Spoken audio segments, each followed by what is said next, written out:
I mean, the last time I talked, I heard about a whole Chelsea rebrand. But if you guys want to go back to your slutty ways, going through managers, Wow. Let Vader speak on it. They can pin out themselves now. Be true, Vader. Did you know how many times I cried? You know how many times I cried, bro? Every time I see Nagelsmann coaching, you can't call this team a golden generation. There's nothing. I was asked what is a register. I swear he said someone. No way. I knew it. Once is an anomaly, twice a coincidence, 3 times is a pattern, 4 times is juju. That's my saying. So I'm sorry. It's witchcraft is happening.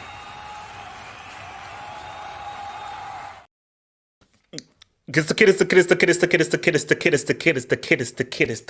back in the game. Back in the game, guys. We're gonna have an amazing show, guys. This might be the greatest show of all time. This show we're gonna have this hangout could be the greatest hangout of all time. I keep saying this for every hangout, but I really believe it. This could be the hangout that defines all hangouts. And also, Messi fanboys, relax. I'm doing this to piss you guys off. Messi fanboys, relax, okay? I love Messi. Messi's one of the GOATs. His jersey is going to go up there in the rafters, but it is 5-2 to Mbappe. Mbappe has outscored Messi in every game that they faced. It is what it is, but we'll get there. I love you, Messi. You're my guy. So, what's going to be in the show? So, guys, really, the main thing on the show is, of course, top 10 players. We're ranking the top 10 players. Yes, Felix is on the shortlist. Yes, João Felix is on that shortlist. What? Because Eric sent me a DM. Eric said that I will not come onto your show and I'm going to unsubscribe if you don't have Felix on the shortlist. I said, Eric, what are you doing? Eric said that, bro, if you don't put João Felix on that shortlist, I'm going to unsubscribe from your channel and I'll continue to send you hate mail. So blame this on Eric. Eric is the reason why João Felix is on the top 10 players shortlist. So it is what it is, man. Shout out to Eric for doing that, man. So before we even get there and so forth, just a bit of house cleaning, a bit of news house cleaning. We're going to talk about Tuchel. He's officially manager now. He's officially band manager. And what is Tuchel going to do? How is Tuchel going to say what's up for Bayern? And what are our thoughts as Tuchel as a manager for Bayern Munich? I want us to touch on Mbappe. Mbappe breaking yet another record for France and so forth. And surpassing Benzema in terms of goals scored for France. What are we saying about goals Mbappe? What are we saying about this project? A guy who achieved more as a teenager than Neymar, Messi, and Cristiano combined. What are we saying about one of the greatest teenagers of all time? What are we saying? What could he achieve? Is he that next to do, or is PSG going to ruin him? And then I wanted to talk about Ozil. We have to have a conversation about Ozil. Him retiring and why he is better in every facet than that fake-ass Kevin De Bruyne. So we want to talk about Ozil. Just give him his flowers. Let's give Ozil his flowers and so forth. And then United Takeover. Yes, I want us to talk a bit about the United Qatar Takeover. So these are quick topics. United Qatar Takeover, how that's going. You're missing a topic. We're not talking Guinea-Bissau. So my United Qatar Takeover, how that's going and so forth, and how whether Qatar are going to take over United and how that is going to go through. I don't know. I heard some stuff in my ear. I think it was just like static or something. And then we're going to talk about the top 10 players afterwards. So guys, it's a full show. It's a full-ass show. So guys, like that vid, Subscribe if you're new, and I hope you guys enjoy the show that we put on here for you, man. So, how's everyone doing, man? How's everyone doing? Is everyone good? Is everyone Gucci? Is everyone Gucci Lucci? Yeah, shout out Guinea-Bissau, man. They beat the Super Eagles 1-0. Mike, maybe you didn't also, hear. shout out Ozil. They're losing 1-0 to Morocco at the current moment. Well, that isn't. Well, that's Brazil that I saw at the World Cup. That ain't the Brazil that I know. Maybe that's the Brazil that you know. That ain't the Brazil that I know. So shout out to whatever the hell that Brazil is, because that's in the Brazil that I know. But so, shout out to those guys. Who's the Brazil manager? Is he still? Who cares, Kenny? Who cares, Kenny? Who cares? They're not, bro. If Richarlison is starting for you, you don't deserve to be viewed as a Brazil team. Who cares? Who cares, man? Come on, give me a break, man. So where are we at right now? So let's hit that first topic right now, man. Let me hit my stream marker. Mike, is Tuch going to succeed with Bayern? Because I was watching No. ESPN FC Torrents, but as well come to you. I was watching ESPN FC and so forth, and I don't know whether you guys saw the segments. What's his name? What's that Liverpool merchant? Stevie, Yes, they were in like crazy arguments and so forth. And I was like, okay, it was actually really fun to watch. But I sort of sided with McCarthy in his arguments in saying that Bayern giving the reasons for why they want to sack Nagelsmann and them signing Tuchel, stuff doesn't really add up here. It doesn't really add up. So, Mike, do you see Tuchel as a long-term successful coach for Bayern? Because he'll get some success. He'll probably win the Bundesliga and so forth. But overall, I don't know. So, Mike, what are you saying? Well, there's a reason why he only signed a contract till 2025. This is no long-term project. It's a win now. This is Bayern Munich. They thought they were going to go long-term with Nagelsmann. That's why they signed a 5-year contract for him. But they realized maybe he's just not that guy. He was going to be the golden child. We pay, 25 million to RB Leipzig. He's going to make us into a better squad. But it just really hasn't worked out. Clearly, I think there's some stuff in the background that we don't know about. And and that was the point that McCarthy was making, which is like, no, this can't just be like, oh, no, things are not going well. Something happened that we just don't know. Because, especially for Bayern, see, this is something that Abramovich would do. I don't think Abramovich would even do this. Abramovich wouldn't even be this, would not even have this much of a knee-jerk reaction, because it's like, you're 1 point from the top. You're about to play them before, because there's this crap about how, oh no, our performance was windows. But my thing on Mike is that is he? Everyone just assume that he's an upgrade on Nagelsmann. Is he? Is he a total upgrade on Nagelsmann? I wouldn't say a total upgrade, but yes, of course he's an upgrade. We know Thomas Tuchel, and I don't think everybody should take into account his Chelsea time at the end, because we saw what sort of summer Chelsea Chelsea was too big for him. Well, I don't know about too big for him, but I just think your club was going through a bad patch. Remember, he was the manager when you guys were going through all that takeover news. You were going to have to travel by bus. The players were going to have to pay for all the transportation. Oh, Thomas Tuchel was going through all of that. I still rate the manager highly, but he's in a very difficult position at the moment where you got 10 games to go in the Bundesliga. You got a Champions League tie against Man City. You still got the DFB Pokal. You got to win some trophy. If he doesn't win anything, I don't think you really have to blame Tuchel. I think you got to solely blame the Bayern board in this situation to making such a critical decision in such a key time of the season, where your international break is the last break before you have that last round of games, and how you're going to perform. And you're going to change the manager. I wonder how the players feel. But then also, maybe the players didn't rate Nagelsmann. Maybe Kimmich went up to the Bayern board. No. Maybe Muller went up to the Bayern board. Well, again, apparently Kimmich said that Nagelsmann. Now, this may be PR speak, but Kimmich said that Nagelsmann is like one of the best coaches he's ever had. I don't know whether that's PR or whether that's genuine. I mean, after the Germany game, he said there was not a lot of in this industry, in this football industry, there's not a lot of love. I mean, look, it's a harsh business, football is, and I kind of feel bad for Nagelsmann. I'm just really fascinated to see how Tuchel will do, because if he loses to Dortmund, first game back in the Bundesliga, they go 4 points ahead. It's going to look really odd. It's going to look really awkward then. Eric, you know Tuchel very well. You guys are very, very close indeed, man. First of all, do you feel a way? Do you feel emotional seeing your manager join up with the Bayern Munich? And how do you think this is the right move for Bayern getting to? Because Eric, this just doesn't sit well with me, yo. Well, first of all, it's funny how he goes from Tuchel to the Tuch because Bayern are interested in him, and now all of a sudden we rate him again.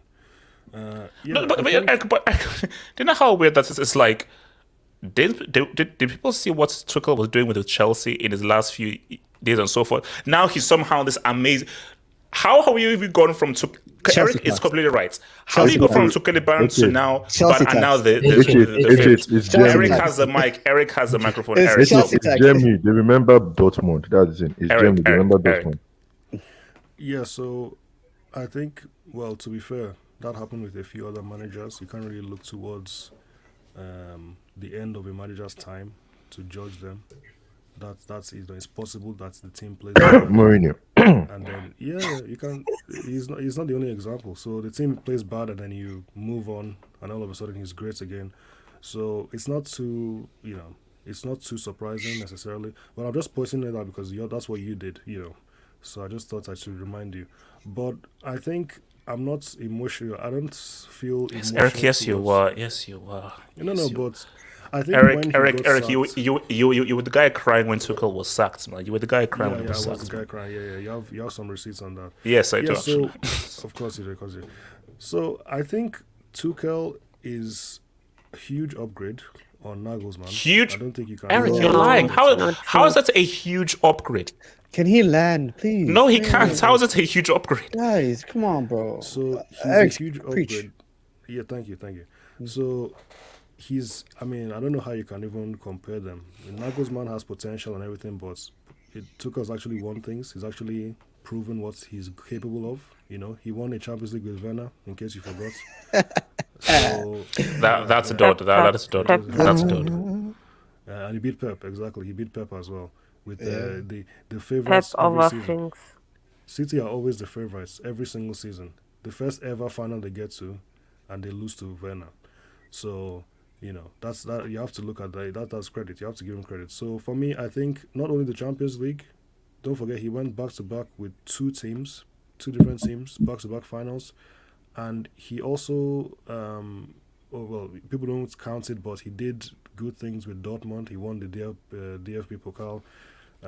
What? I never imagined he would with get the Dortmund. chance. Wait, football boomed Pokal. That's what the DFB Pokal is. Respect it.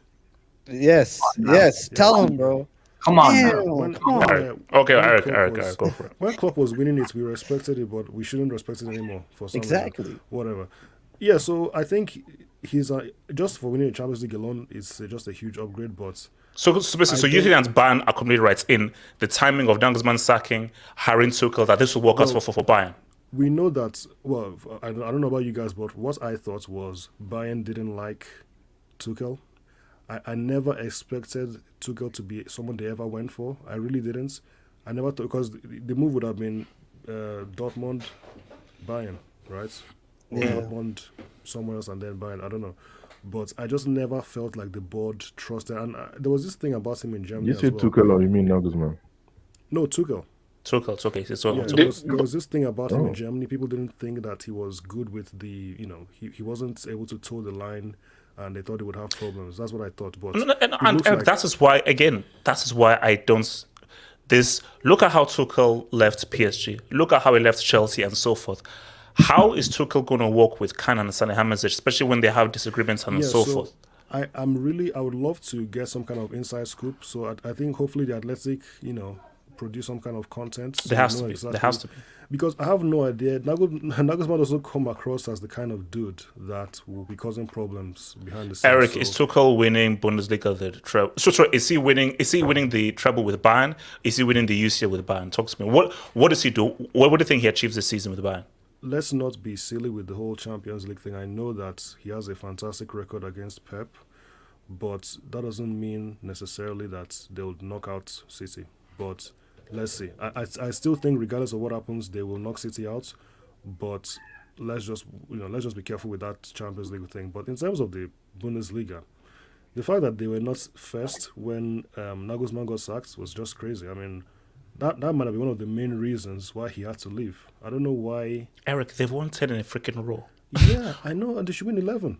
And it shouldn't even be close. Okay, so because there's a threat that you may not win 11 in a row, you now should get sacked. Eric, Exactly. what are we talking about here? It's not just about that, but that doesn't help, please, right? give me a The whole thing freaking with break. Neuer, the whole thing with I even heard about Muller and some of the other guys in the dressing room. So who knows? Okay, so as a manager, you have to rob the head of Neuer and Muller and everything. That's the manager isn't the head honcho. No, What are we talking about here? You have to be No, but smart. he always work like that in big clubs. Like, let's You be have to honest. be smart with Yeah, how you no, do but it. bro, And, these guys are 33 and 36. Yeah, no. Okay, you can say big, but you have to also make big decisions at big clubs as well. Like how big? Do you know how big clubs exist? Is by big managers having to make big decisions, sometimes unpopular decisions. Big clubs do not exist by you coddling 35, 37, 40-year-old veterans. Sometimes you just say, yo, I know you're a veteran on this club and so forth, but I'm sorry, the club comes before you and I'm here to win. It's about winning. And I cannot win with this 36-year-old veteran. These guys, they've been at the club, they've won stuff, so they're gonna be. I don't care. If as a but they're manager, gonna have- I don't feel that I can succeed with you, I can't succeed with you. Yeah, but these guys are the guys that have weight. So if they say stuff, people will listen to them. Like the higher people will listen to them. Then. So obviously, if they want to get you sacked, you will get sacked. Kenny, then let's hope that Mola and Neuer with his broken foot can lead them to this treble. Then, okay, let's hope. But HH, you say that because. Can I say something? Let me come to Samasi then. So yes, Samasi, go for it. This is an absolute disaster. The more I learn about the situation, the worse it gets for me. I'm fucking angry. The timing is fucking off. There was no footballing reason. I want to know the reason why he was like he lost his 3 games. It's just 10 games in the Bundesliga. We're not gonna win anything with Tuchel. Tuchel said he's not gonna change a lot because there's not the time. So why then hire Tuchel? Why then hire him if he has not the time to change things? Apparently, there are rumors that Julian Nagelsmann's girlfriend got released from Bild. She doesn't work anymore there. I don't know if the rumors are true. So maybe there. So because we have a mold, Bayern have a mold who our tactic sheets were leaked. We don't know who that is. The reasons, we had the press conference today, the reasons Salihamidzic and Khan said didn't make any sense. I don't know what they're waffling about. It looks just so bad on Bayern. Jürgen Nagelsmann found out from social media that he got sacked because one is either one of the board members, Salihamidzic first, or Oliver Kahn, who leaked it. Because they were the only people who knew that he was getting sacked.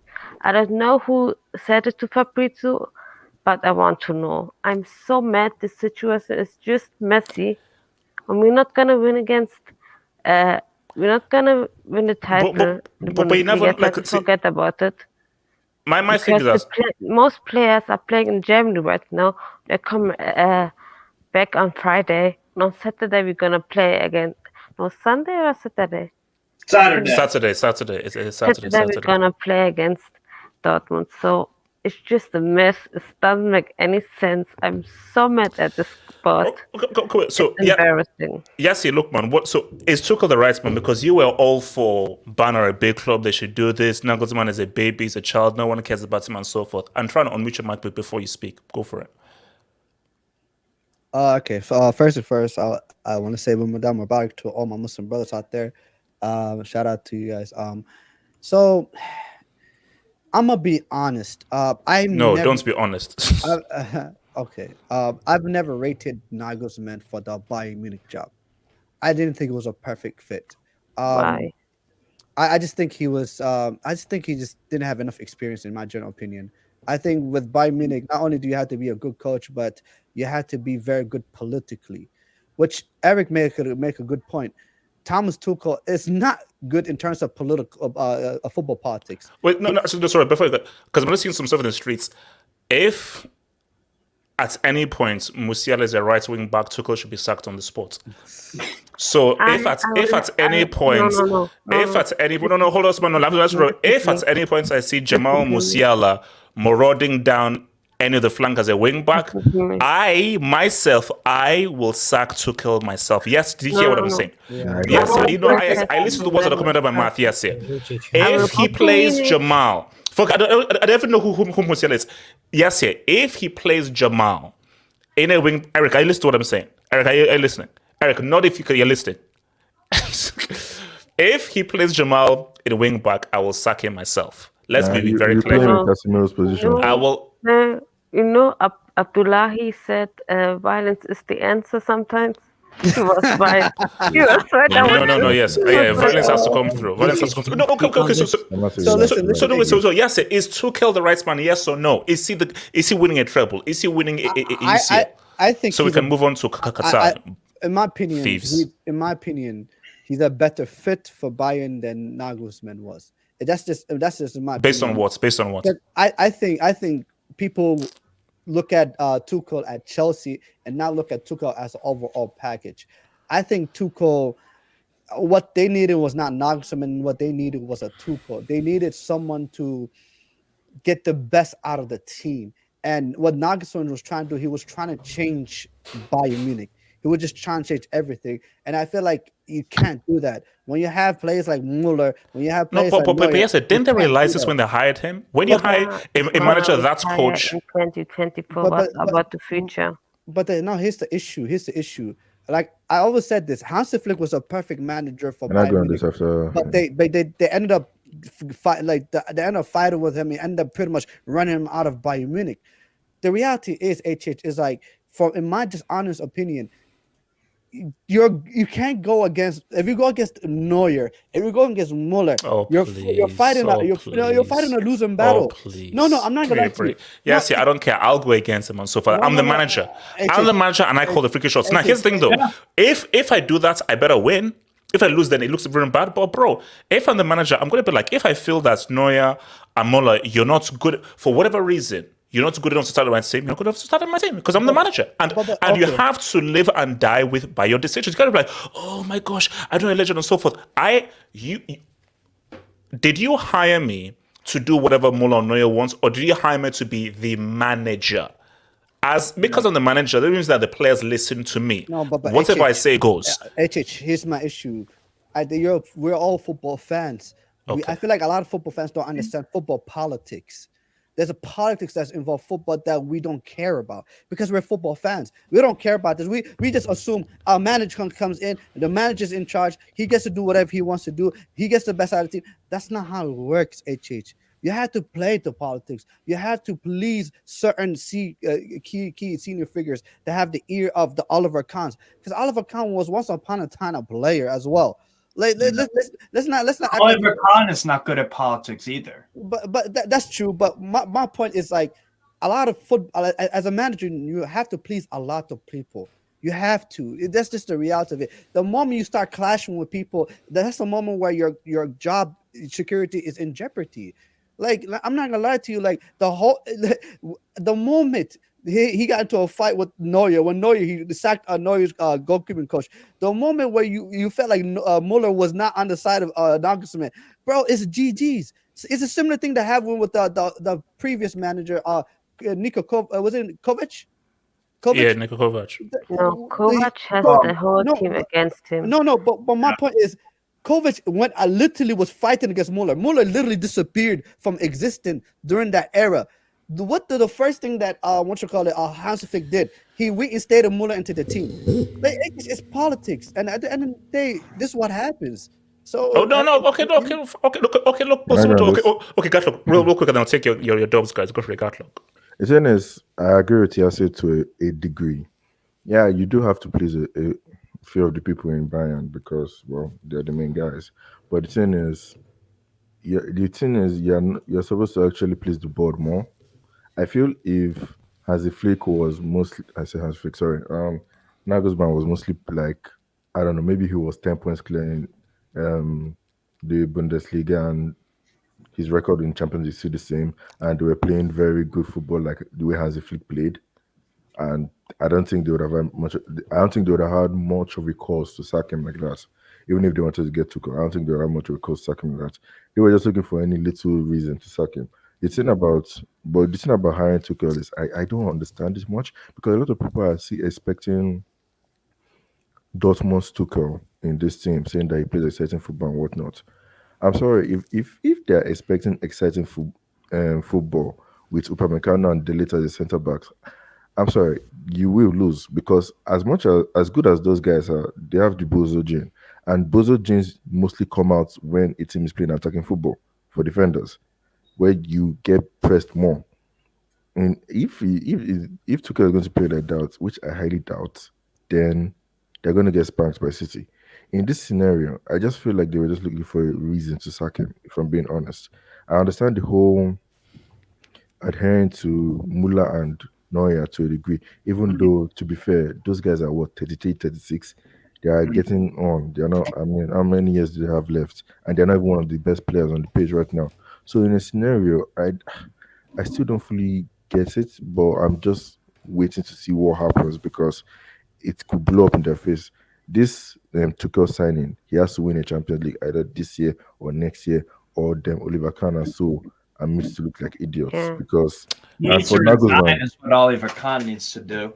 hold All on. those assholes. Wait, hold on. Last thing about Bring Nagelsmann. back, bring back Uli Hoeneß and Rummenigge. That's all I'm saying. By the way, you know what the worst thing is? We have a players council at Bayern that they didn't ask the players council about second Nagelsmann. They were Okay, all surprised. What the fuck is this? We have okay, the last players last thing council didn't last thing ask about him. Got landing point. okay, last thing about Nagelsmann is when he got this job, I was actually nervous for the guy because I had a feeling it was a bit too soon. But the issue is that there was nobody else for him.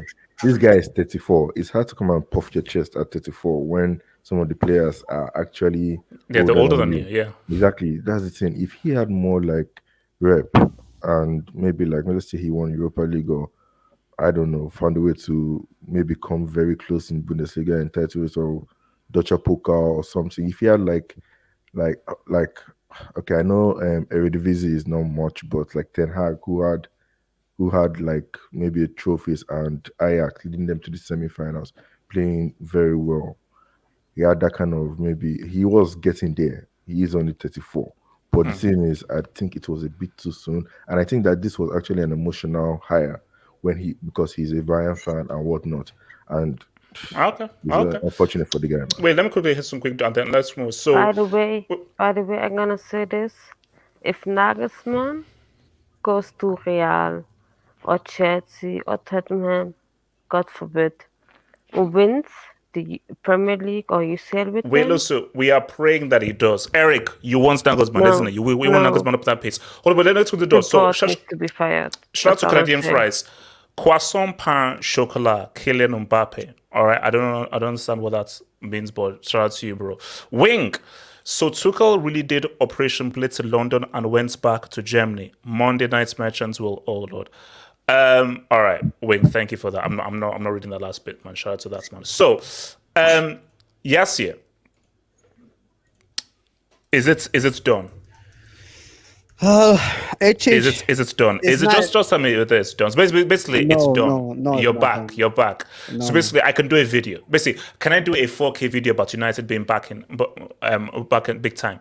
Qatari money, man. Money's flowing through. To be honest, I don't know why we're talking about this. This is like no one knows what is going on. We're not even close in terms of the Chelsea takeover. Like this is not Chelsea Football Club where they had to sell it. Like politicians were involved. But we're hearing that his were bid involved. is the best bid and his bid is the most likely to be But accepted. So why aren't you happy? It's not.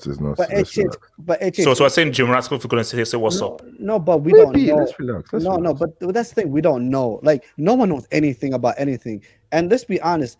If I was the Glazers, I would take my sweet time with this. Why? Because if the more time I take, the more money I make. It's just that's the reality. The more money I can literally say, okay, how can I?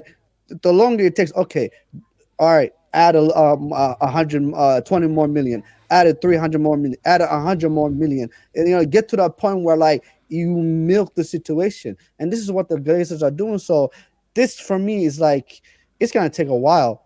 It's gonna take a while. So Yeah, that's but yeah, my say this will mess up your transfer AJ plans in July, man.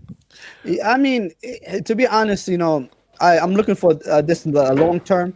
At the end of the day, we need to get rid of the Glazer at all costs. So for No, me, but it is yes, what it just real is. quick. So, if it does come through, how much do you think it's going to change everything in the landscape, with especially in the Premier League and so forth? It's not good. I'm not gonna lie to you. I'm a Man United fan, so I'm gonna be very selfish. Said this is absolutely wonderful for us. But if Man United end up getting owned by a certain group of people, it's not a good thing. Not good thing for anyone in the league, and you're gonna hear a lot of noise from a lot of clubs. Like a lot of clubs will come together and will do everything in their part to make sure that this doesn't happen because the biggest club in England cannot be the most richest club in England as well. That's at that moment. It's like people will generally be like, it won't be fair, and it's true. It won't. So So, Steve, what are your thoughts about this whole United Qatar thing?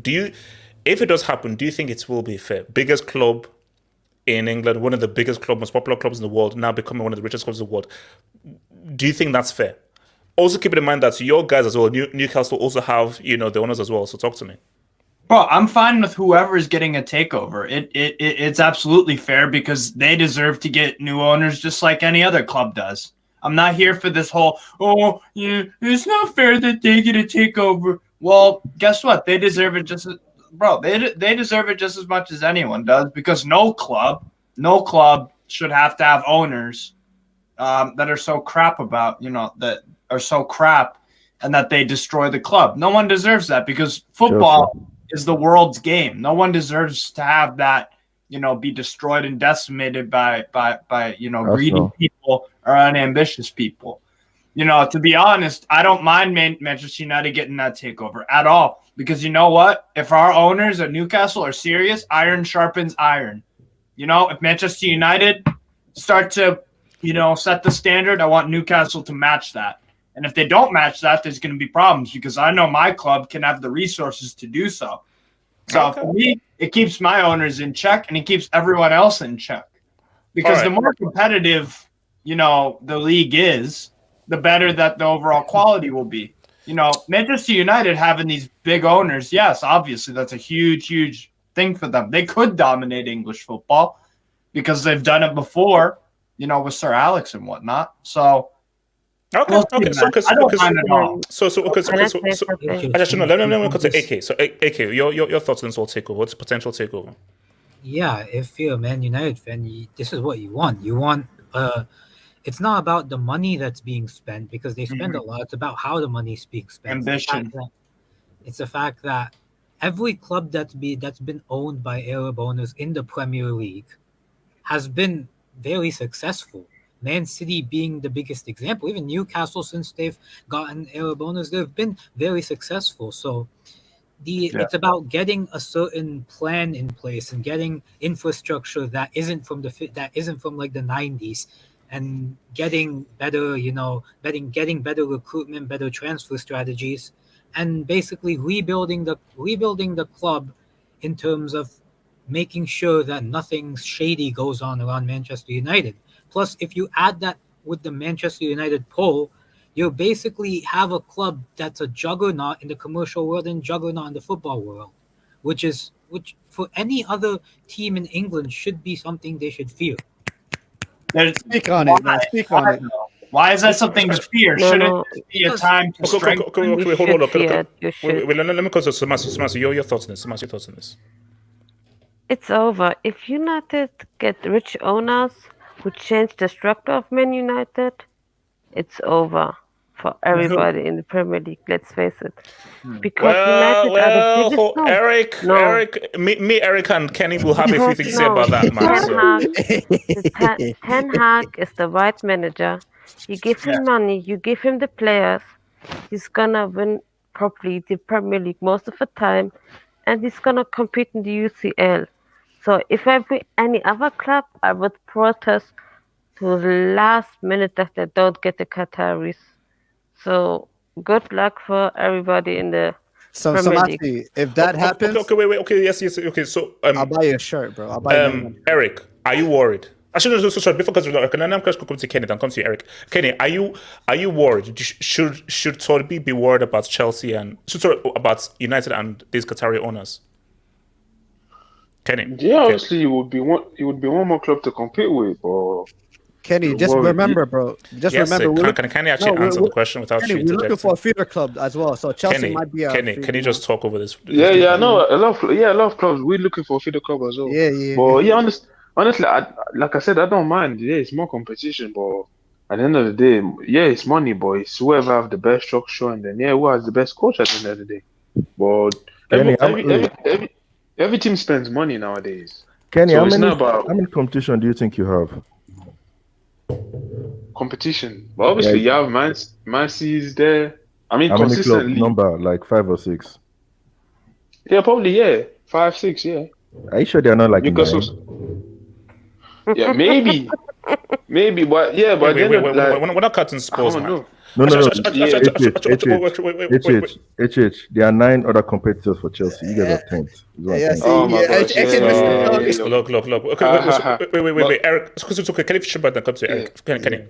But like at the end of the day, I mean, it could be pronounced because of United's name is already a pool, and if you now put money upon that, it does make things slightly complicated. They've been spending money. They've spent more money than Man City, and they have Arab owners. For me, it's about who's going to be spending and who's going to be making the decision. That's really important. But like, and obviously, but like the way they've been spending money on the team, they've been spending a lot of money. So I don't think that the money they're going to spend is going to be that crazy. If they hire the right people and put them in the right place, that's what's going to make them. Wait, Eric, talk to me, Eric. Are you worried? Honestly, I don't know what Gatlock was talking about there. That was some strange comments, very funny comments. It's just banter, I think, because let's be realistic, man. Most of these other clubs ahead of us, they're not doing anything.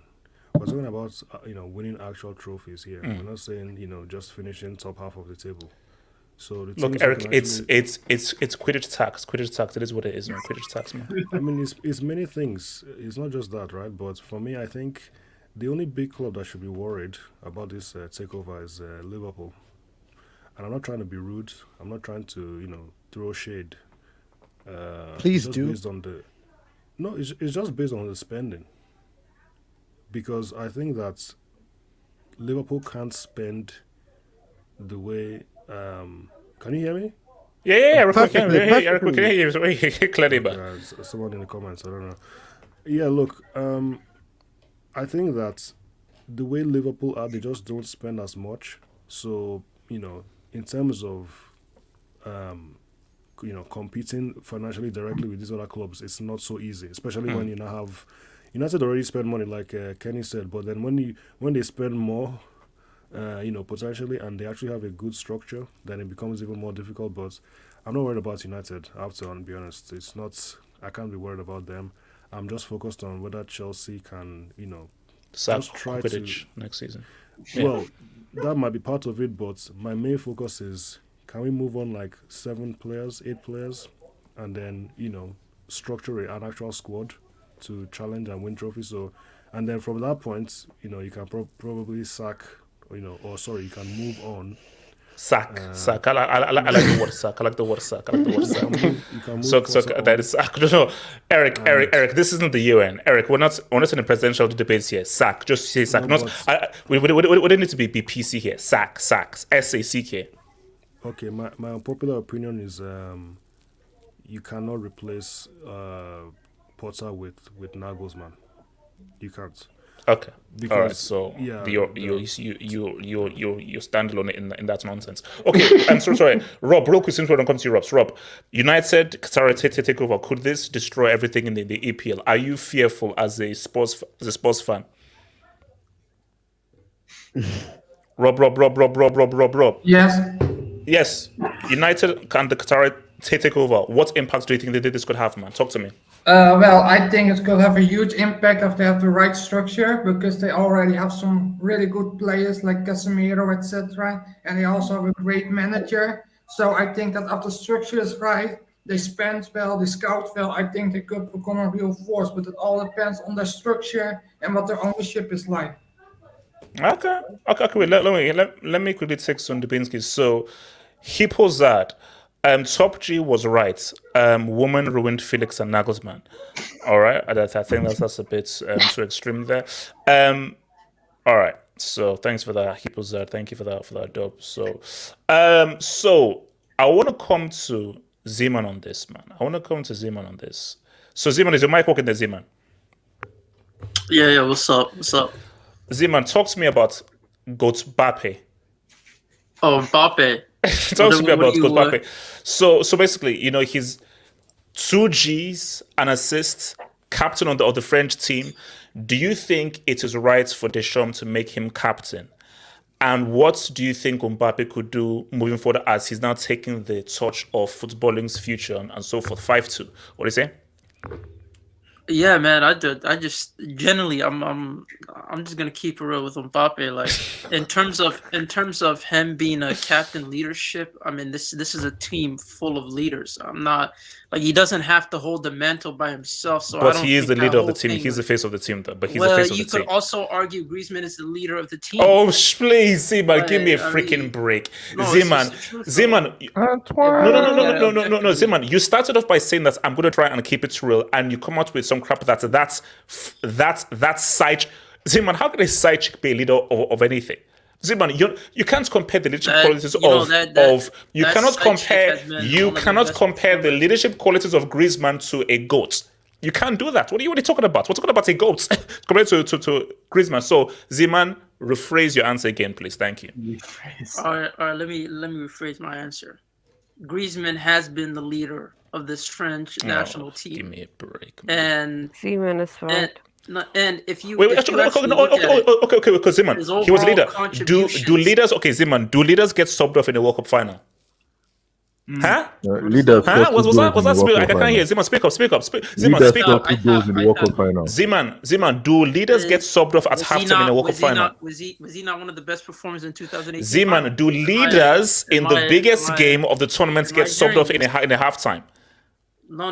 But you know what leaders do? They show up in the final as well, which Griezmann has. So, and then this is what I think about this Mbappe getting leader. The leadership role. I think it's just named by itself. I think it stands something for him, but at the same time, I don't think it has as much of a impact as much as people want to believe. So you don't think it could affect the GOAT? That's what you're saying. You don't think it could affect the GOAT? No. I don't think it matters whether he was captain or not as GOAT. It's in order to be the French GOAT, which he is on track to do. Let's keep it real. He probably is going to be at the end of his career. It's just about producing. That's what matters more than wearing an armband like that. That does not matter at the end of the day. But he is going to be the leader for the young upcoming generation when Griezmann's gone, when all the people that were in leadership end up no longer providing to the national team. And I do think that he is going to be helpful in that sense. But this whole idea that he's the leader, everyone looks at him as being the only leader, I don't believe that. I think France has enough leaders in the locker room. So I don't believe in this nonsense that an armband. So what you're saying is that Mbappe isn't the leader of France. There are several leaders in France. Yeah. It's more of a collective unit. Okay. So naming the leaders in his current French team. Griezmann. Name the leaders. Mbappe is one of them. Griezmann is one of them. And who else? Giroud is another one. Mama's boy. Olivier. Are we? No, don't laugh. Hold on. No. Let me drop. This guy named Giroud as a leader. Olivier. Okay. Wait, let me. Can I speak on this? Yeah, Kenny, talk to me. Kenny, talk to me. Kenny, talk to me. No, Kenny, no, talk to me. Kenny. I don't know why like Giroud has more than that. This Giroud is the all-time top goal scorer. Like he has Kenny, more than stop 100 it. caps. Kenny, stop it. Kenny, Like, stop why are you it. hating on him? Kenny, stop I've it. never seen something like this. Kenny, I never want you to mention that crap ever again, please. Oh my Please. god! I never want you It's to the mention that truth. again. Sometimes the truth can be a lie. So Okay, who respect So obviously, Olivia's name? Who respect Olivia's name, man? Who respect Mbappe's gonna go past him very soon anyway. Is he? Just past of course, he just passed Benzema as well. But anyways, Eric, he scored more than Benzema already. Like, let's be real. No, hold on. He might break his leg. Oh my gosh! Yo,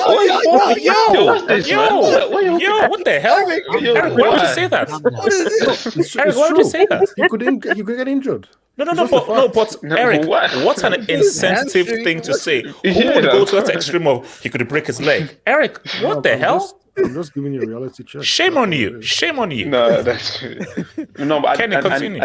I didn't get why people full hamstring to break your leg. I didn't get why it was so much outraged that he was going to get the captaincy and all that. So honestly, like I didn't get it. Oh no, I mean, like, so what I read was because I think they interviewed Mbappe and he said that Griezmann felt a bit of a way because Griezmann, I think, expected to get it over him, and I do think that Mbappe, massive ego, the whole PSG thing, this could just go into his ego and everything. But Kenny, do you know what I think it is? This is what I think. But he's not a captain. If that's final, let's say Argentina won that final 2-0,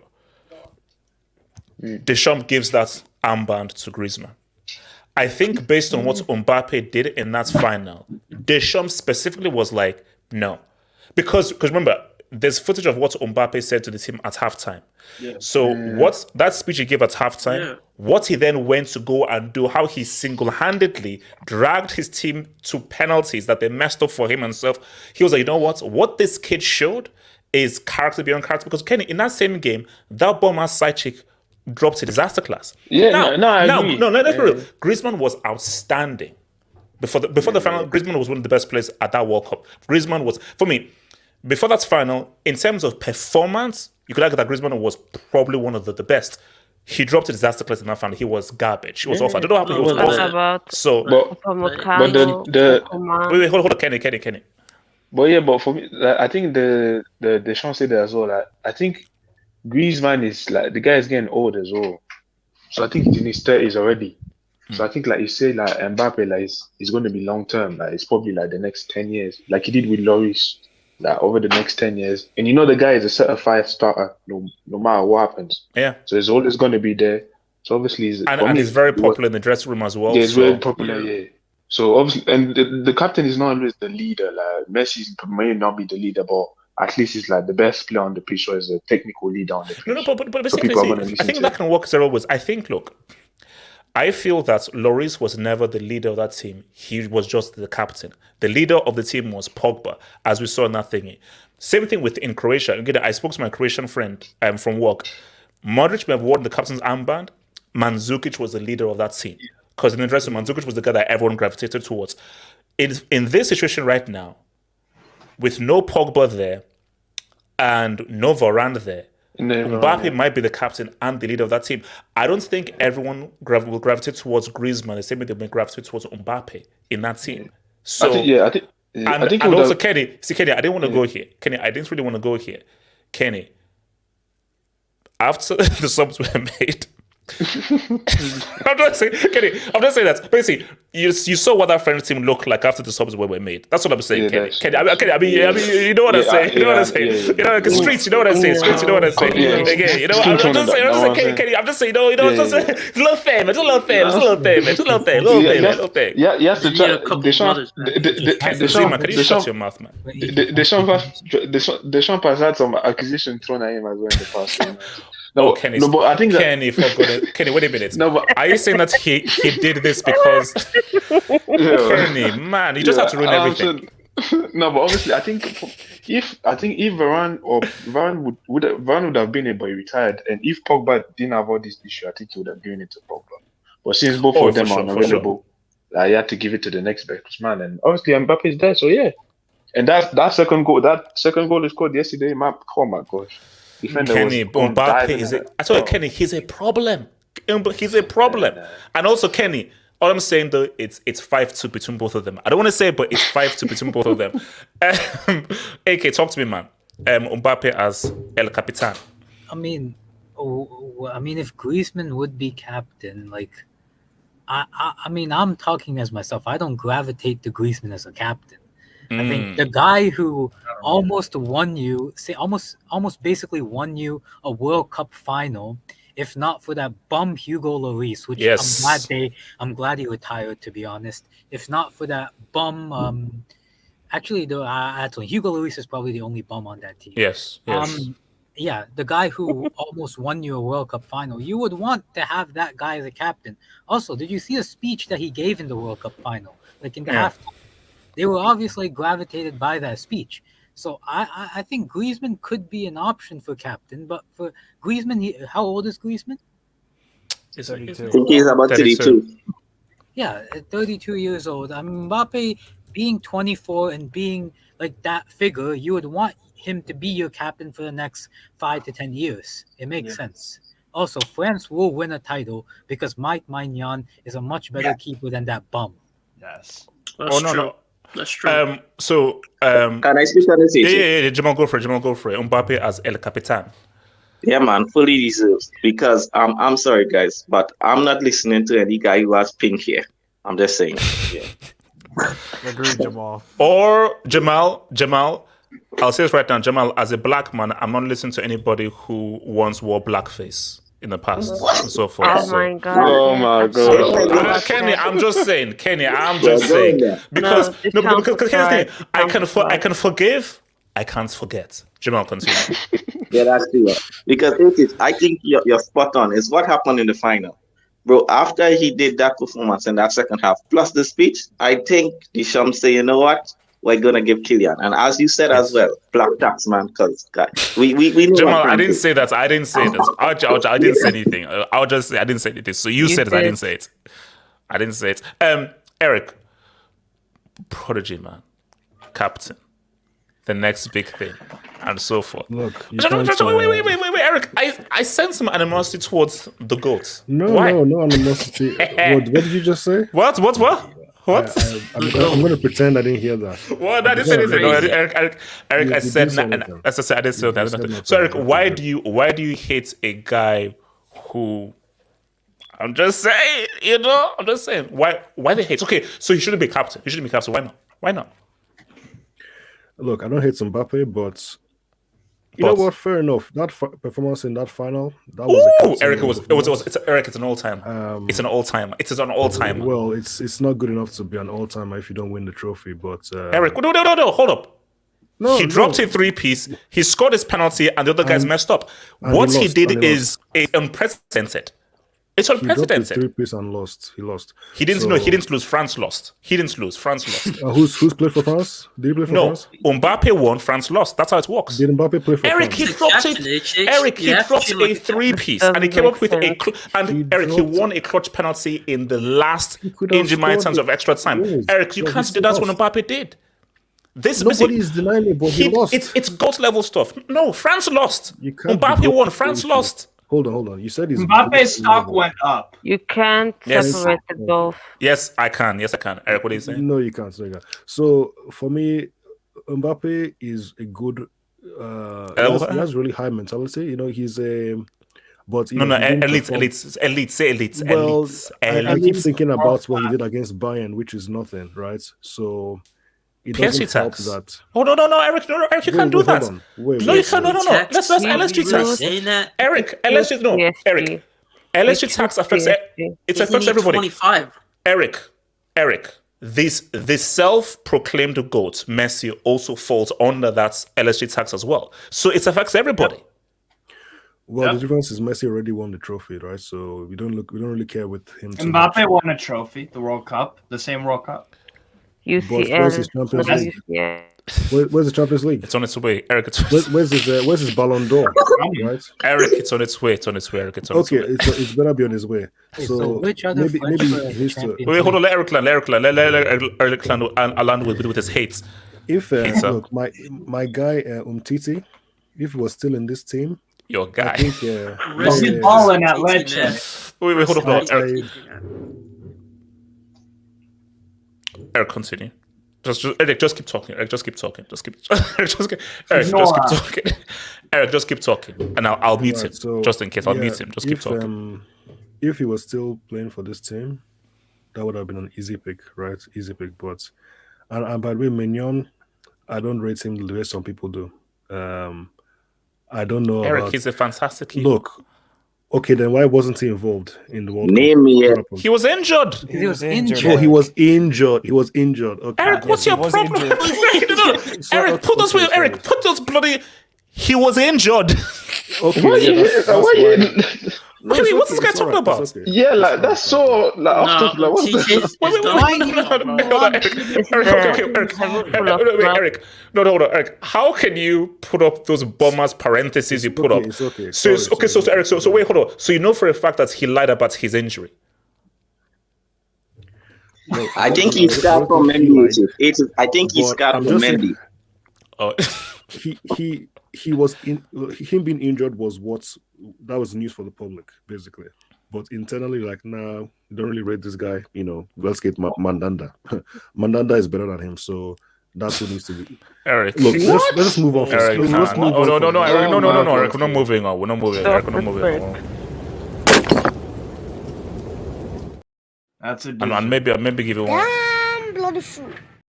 What else you want to say, Eric? What else you want to say? So I might be proven right, so it's fine. We'll see what happens. Okay, so Eric, basically, you're not scared of Mbappe. He'll fail. He'll break his leg. He ain't going to be that good. No, like no one World says Cup he's not at 19, led Monaco to a useless semis at 17. Golden Ball in the second World Cup. He's already a World Cup legend. I mean, Look, the only problem with Mbappe, the only thing holding him back is someone called HH, if I'm being honest. But Eric, okay, can I land? Wait, hold on. Let me respond. Eric, easy. Let me respond. Eric, how can I hold him back when he already won a World Cup at 19? He's already won a World Cup Golden Boot. He's already a World Cup legend. Eric, all he needs is another UCL, and he surpasses them. That's it. another. Wait, another. What He's does gonna that win mean? one. Huh? Another UCL. What? Zero.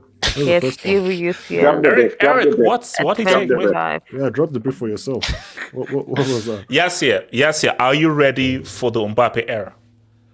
Yes, they're old. The era is gone. It's over. It's the past. It's now about the future. It's about the youth. Are you ready for the Mbappe era? Do you know one thing I don't understand, right? What? So I go on Twitter. People out here disrespecting. No. People out here disrespecting Mesut Ozil. People out here disrespecting Ronaldinho. Legit Ronaldinho. Crazy, right? You don't rate Cristiano Ronaldo, but yet you rate Kylian Mbappe. It makes no sense. What's worry? They're What? very similar. Okay. Yes, can I ask a quick hold on?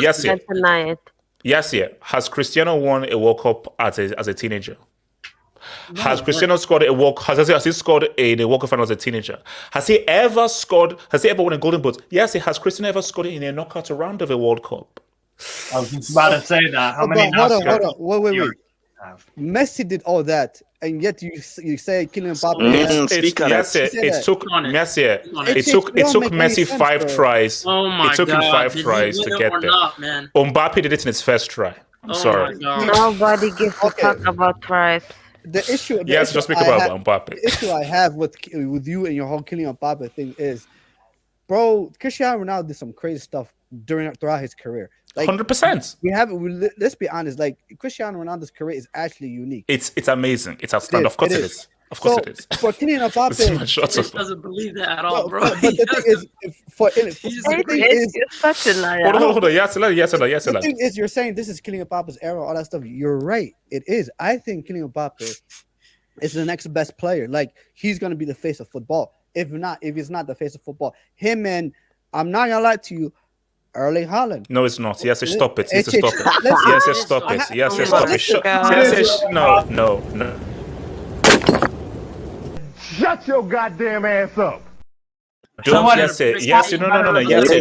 you dare put that 15% eye test scoring, zero technique dude in the same stratosphere as the prodigy.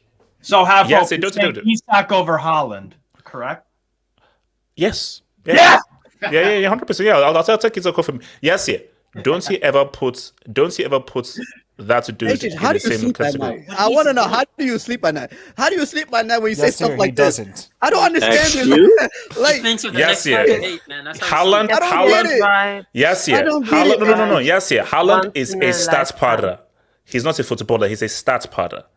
Mbappe is a Wait, footballer. H. You can't compare a non-footballer but H. to a footballer. You Wait, can't do what's it. his So identity? yes, no, hold on. Let me cook yes, yeah.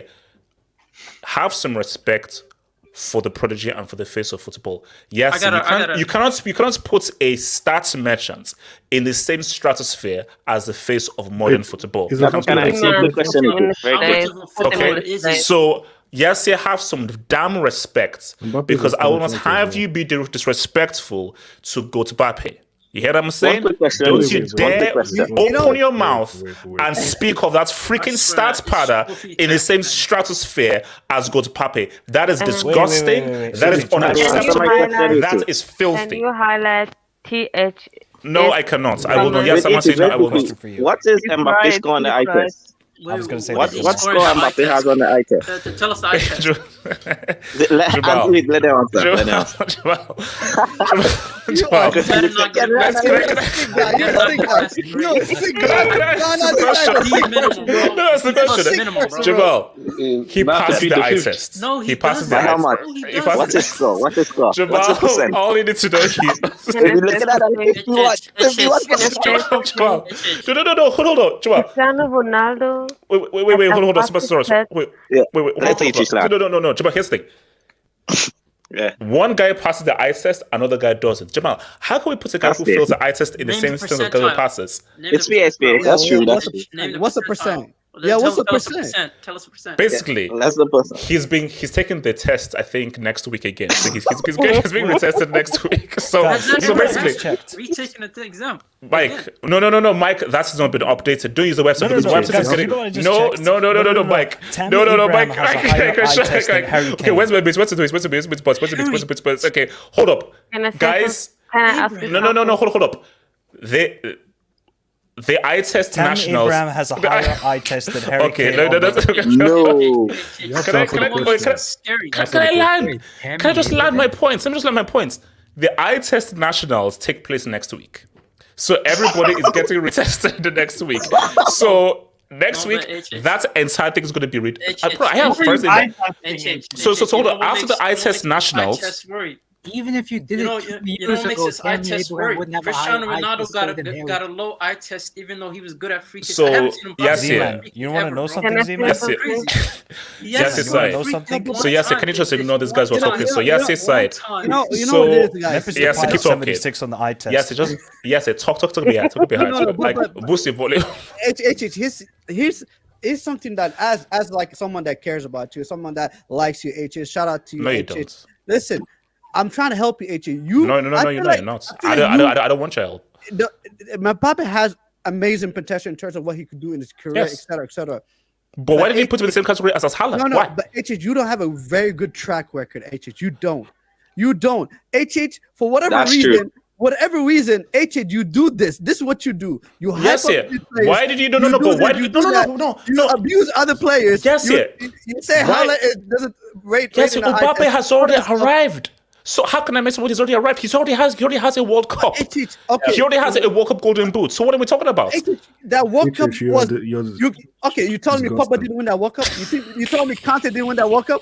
Well, what are you talking about, H? Conte got substituted. so- Griezmann rank it like in the fifth in the Guys, bottom of the list because of the Okay, World Cup? yes, yeah. Like, I'll say this. come Yes, on, I'll say man. this again. I'll say this again. There's nothing I can say that can stop Mbappe's career. In his first try, he won a World Cup as a teenager. In his second try, he won the Golden Boot. He's already done it. In his All he now needs to do is 15th just try, he won the extras. Champions Everything's already extras. Oh, he Look didn't. what But he's he did to retaking the Hazard. eye test again in his second try. Zima, everyone has to retake the eye test again. I didn't want to do this, H. I That's didn't the want to do worst this. thing. You No, retake no. the eye test. Yeah, so if you play racist, I'll just mute you. No, Zima, no, I'm not gonna play Mike, I'm not sharing that screen, No, so no. I don't care what you're saying. No, I'm no, not You sharing. like- have to. Wait, Yasir, wait. Give me a second. Share the bro. screen, bro. You have Okay, to. so Mike, can you you, have wait, Oh, no, H, okay, let me no, speak. Mike, no, you cannot, no, Mike, no, you know why you can't speak because everybody is retaking their tests next week. So So Mbappe what has you're a saying is out of date. 78% eye test, What by the was way. his That's last test? What was the 78%. last test? What was I the think it was last like a test result? 55. No, Don't even say the you can't. That's You crazy, can, bro. no. What was it called? Eric, these tests, the eye test scores, they keep having to beat. Next week is when everyone What retakes happened to them. the last Nah, one? you What happened never to the last said this, result? bro. That's You from never months said ago. That's Yeah, from but what months was the ago. result? What was the result? No, What It was the doesn't result? matter because it's from months Hey, ago. Of course it does. Yes, No, does it it? matters because Nah. it's the Eric, latest one. Eric, the eye test was from before the walk. Before he dropped a three-piece. That's what. Eric, that eye test score is before he dropped a three-piece and dunked on Messi for the second This time. eye What's test has to before? be investigated. This eye test has to I be didn't want to do investigated. this to How you, are we having a Coach. I retest? didn't We want to never do this had to that you, ever in the history of the eye I didn't test. want to do this. Zidman, what? Can I ask you a question? Seriously. Samasi, go for it. Samasi, go for it. Samasi, go for it. Who scores higher on the eye test? Mbappe or Cristiano Ronaldo at the same age? Woo! Answer it. Answer it, Ichi. There's only one answer. There's only one answer. This should Wait, be so what's your question? And what's the You heard it. Oh, you heard it. You heard it. I think. I asked So, you the wait, damn question.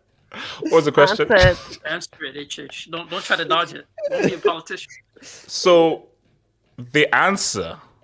So, wait, Steve, you wanted to say one? Steve, where's You can't end the stream this time Ichi, around. you know you're very press resistant. You're very press resistant. Answer the question. So, Steve, you wanted to say something? Steve, you wanted to say something? Oh, me? Yeah. Why? What do you want to I say? was just going to ask Samasi, what age are you saying Ronaldo and Mbappe? At this age, 24 or what? 24, yes, 24. The same 20 one. as 24 years of age. That's a good question. That's a guess the very eye good question. test. That's a really good question. I'll say. Are you gonna Not answer? even close. Are you gonna answer this very good question? Zayman, it's a good question. So that's it. It's a really good So question. we know the answer. Thank you. No. very much. Basically, it's Samasi. That's a quality. That's a really actually. That's a very, very, very good question, man. You didn't That's a great answer it. question. So I no. demand an answer. So basically, actually, Rob, what's your take on this whole Mbappe thing currently, Rob? Like him as captain. Rob? Yes, Rob, don't answer. Oh, Rob, man. Look, The okay. question isn't. Just be honest, bro. You No. know he was Okay, more- We all know at the that. same age, We all at the know same it. age, yes, Cristiano had a slightly better eye test score, Not Was that so but hard to say? but Exactly. so no. Okay, he had a better eye test score, but did he have a World Cup? Ah, He come did not on. have a World Cup. No, because so I say the issue is this: Mbappe winning a World Cup as a teenager changes everything. It changes it changes everything. Like that's doy. It's doy. You put Cristiano Ronaldo in that World Cup winning team. Does he win it? Yes. It's Yeah. not just about Mbappe. It's about the players around him. So let's face it. I mean, he had N'Golo Kante, he had Matuidi, he had Antoine Griezmann. Yes, he Paul, dropped it. He dropped a two-piece on Varane, Argentina. Umtiti. Okay, that's a Look, two-piece. Let's be honest. Didn't Pavard and Hernandez Yeah, both have Pavard, yeah. one of the greatest goals in the World Cup? Like unbelievable strikes, bro. Unbelievable. Like, Okay. come on, man. Okay, wait, hold on. So before we have to because the next one I definitely want to go to, man.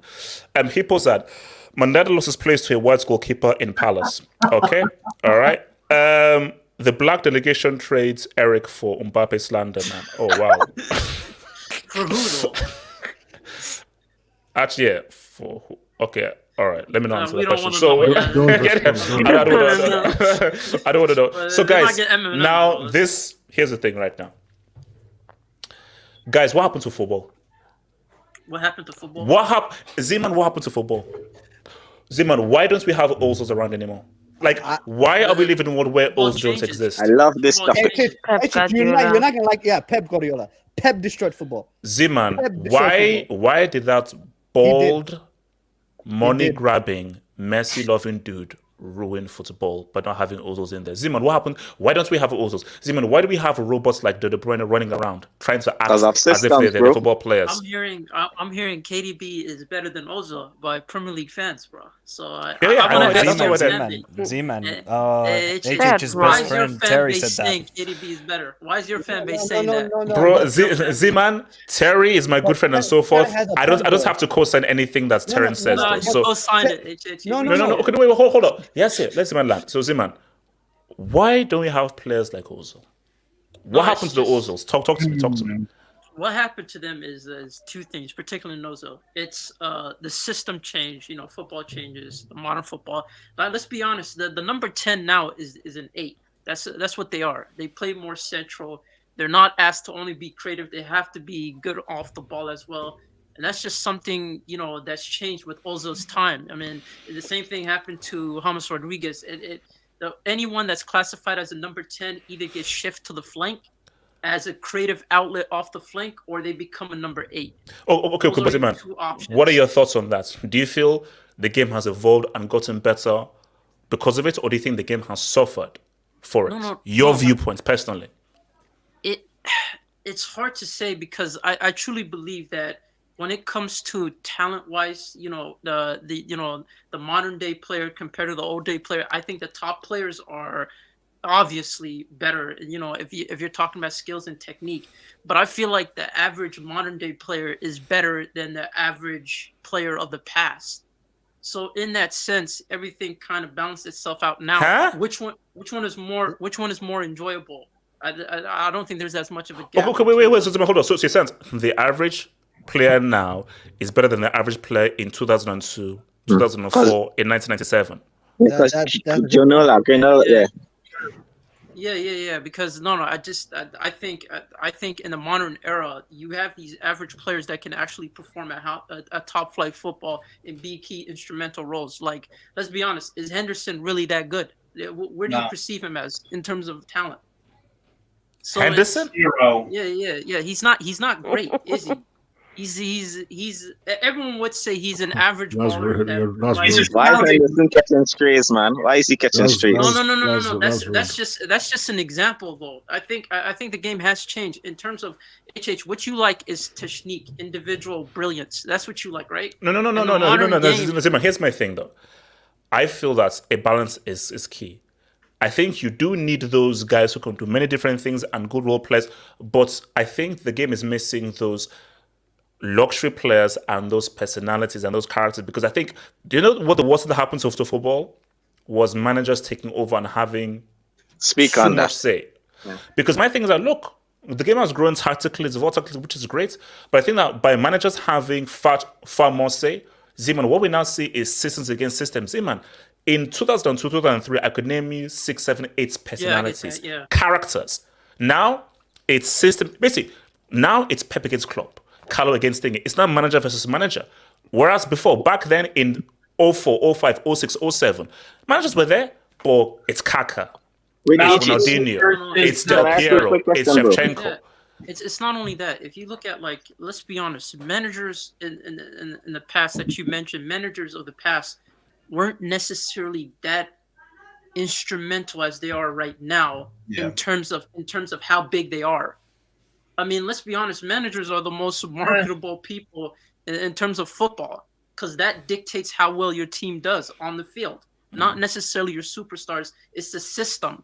And that's what the game has become, because I can't tell you that much managers that don't have a system, that aren't reliant solely on a system. I can't tell you that much. There's Tuchel. There's probably Carlos Ancelotti. Because the issue now is that whole notion of where Rijkaard will be like, okay, Deco, I want you to do this. Yeah, Van Bommel, I want you to do this. Yeah. But Dino, do your thing. Now everyone else, this is what I want you to do. But Dino, do your thing. That's notion of that player where vibe out, because I believe that you have the intelligence and the ability to vibe out. That player doesn't exist. Let's keep it real, right? Let's keep it real, right? Look at these modern day Brazilians. That's a case in point, bro. Like, are they dribblers? Or are they struggling?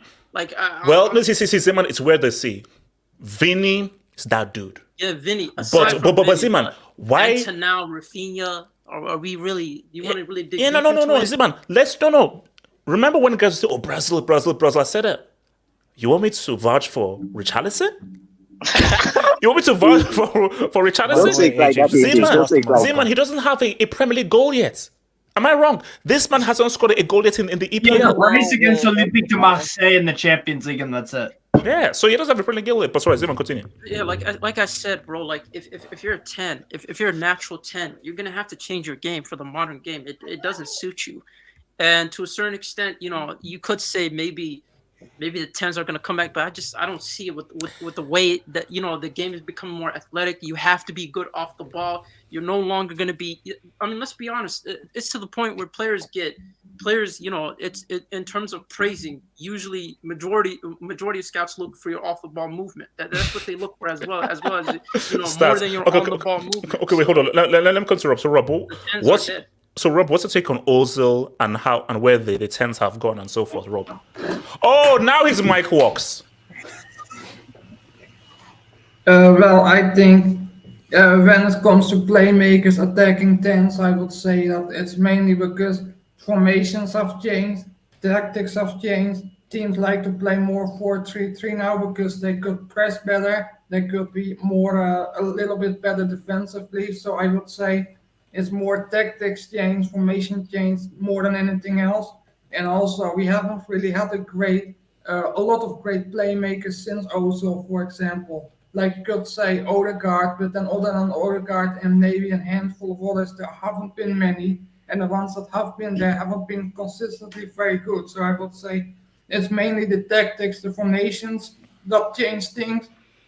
But also there haven't been a lot of very good playmakers that have been around since Ozil came into the fold, I would say. What's it called? Yes, talk to me, man. Mesut Ozil. I love Ozil, but I'm not gonna lie to you. We have to address his entire career. Oh, here we go. Here comes I was gonna speak on that. Here comes No, I'm not gonna lie to you guys. Like, no. Okay, no, yes, let's let them cook. Let me hate. Let me hate in guys. peace. Let me hate in peace. I don't want to hate. I love Ozil. Let's be honest. I love Ozil. Ozil is one of my favorite players. Shout out to Ozil. But I'm not gonna lie to you. I feel like especially at Arsenal, I thought he was fantastic at Arsenal. But I also felt like he let himself down as well. And I feel like he let Arsenal down as well. I think someone, and I don't know if Samasi knows better than me, but I feel like, especially when they played against Bayern Munich, Ozil was a detriment to Arsenal. Like he was. Like at times also was, when Arsenal didn't have the ball, he was a minus player. He didn't do anything in terms of the other side of the game. He didn't. And the thing is Ozil did not change with the game. And that's the issue I have with a lot of number 10s. A lot of the number 10s, especially like Ozil, they didn't change what the game. But yes, this is the very key. And this question is very key. Are you happy with the way the game has changed? Are you happy with the way the game has changed? That's a tough question, because as a fan, I love the type Ozils, the Ozils. I do. They're very ecstatic to watch. They're very entertaining.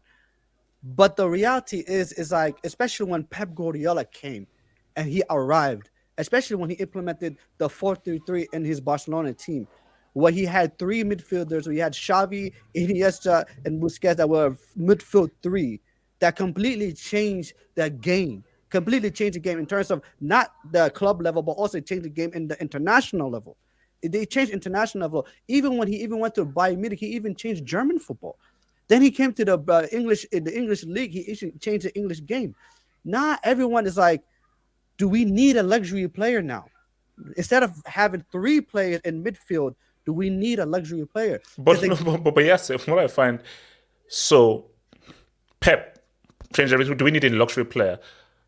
Bayern and City, did he win a UCL in any of those years? So this whole idea of like, we don't need a luxury player, Pep is going so far. Okay, cool. But in all that time, they have one now. They have one now. No, but HH, you misunderstand. Haaland. Yeah. No, but Eric. He's not a luxury player. No, but Eric, look, you know what's interesting, right? He says, did he win with a luxury player? But look at the teams that have won the Champions League. You look at the Barcelona 2015. You look at all the Real Madrid team. You know what's so fascinating? You actually look closely at what happened to Real Madrid. Who did they sign? They saw Di Maria, and who did they sign? They signed James Rodriguez. James Rodriguez did not work at Real Madrid because of that. That's true. He didn't do enough off the ball. The midfield three that worked was Modric, Kroos, Casemiro. a midfield three, a three that was actual midfielders. Modric is not a number 10. He's more of like a hybrid of a 10 and an 8. That's what he is. He works without the ball. And then you look at Liverpool. Liverpool had a midfield three. And you look at Chelsea. Chelsea had Mason Mount, Jorginho, and they had N'Golo Kante. So the reality is like one thing that what was interesting is like they said, okay, you have a number 10, but if you don't have the ball, then what is your number 10 going to do? Nothing. And that makes what ends up happening is tactically is a numerical disadvantage. But yes, there's a flip side to that argument, and the flip side is if your number 10 is so crucial for you, because all that matters is winning the game. But if that number 10 is so important for you in winning the game based on the kind of special things that he brings when you have the ball, I can then cater for him not being able to bring that much off the ball. So my thing is that all that matters is how do we win the game. So if the number 10 is that good to contribute, then that means everybody else, you have to do twice that because this ain't a democracy, bro. This is not about, everyone must contribute and so forth. All that matters is winning. What is the best chance that we have to win? And if I have a guy who can do amazing things on the ball, I'm flipping the shot and I'm catering for him. I'm not gonna lie to you. Shout out to what's his name? The Arsenal fan Gav.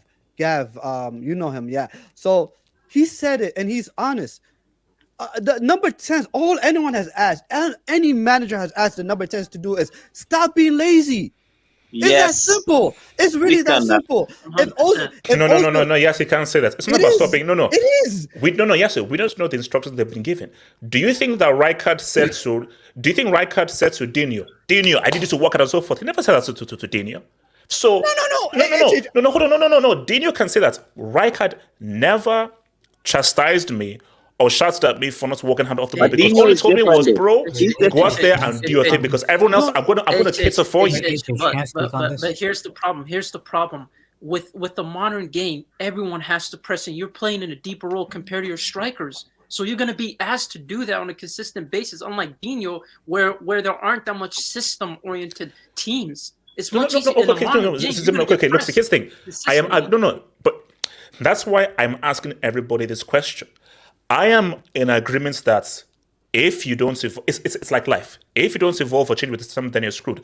Guys who are still using dial-up and pen and paper, these guys are now cavemen because you're not. Shout out to them, man. Shout out to those guys. But all those pen and paper merchants, you're screwed. Oh man, pen and paper. This is the real way. I've never seen pen and paper. But I'm sorry, if you don't have digital equipment right now, you're gone. So here's my thing. But what I'm asking all of you guys is, are you happy with this off the ball pressing team? Are you happy with what the game is? Because let me go to you, Eric. My question is this: everything must evolve, and you have to accept that everything evolves. Personally, for me, I am not happy because I think the reason why we don't have as many individuals or as many dynamic games now as we did back in the day is because we're not seeing systems against systems, whereas before it was a balance between systems and individuality. See, before you had two, system and individuality. Now the pendulum has swung so heavy into systems that, bro, I can't name you 5-6 individuals.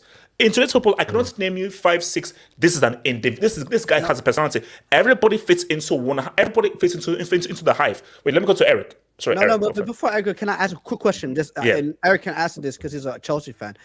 When Chelsea played against Arsenal in the Europa League final, and you looked at Ozil's performance, the way when the game was 4-1 down, they were losing 4-1, and Ozil was just walking around.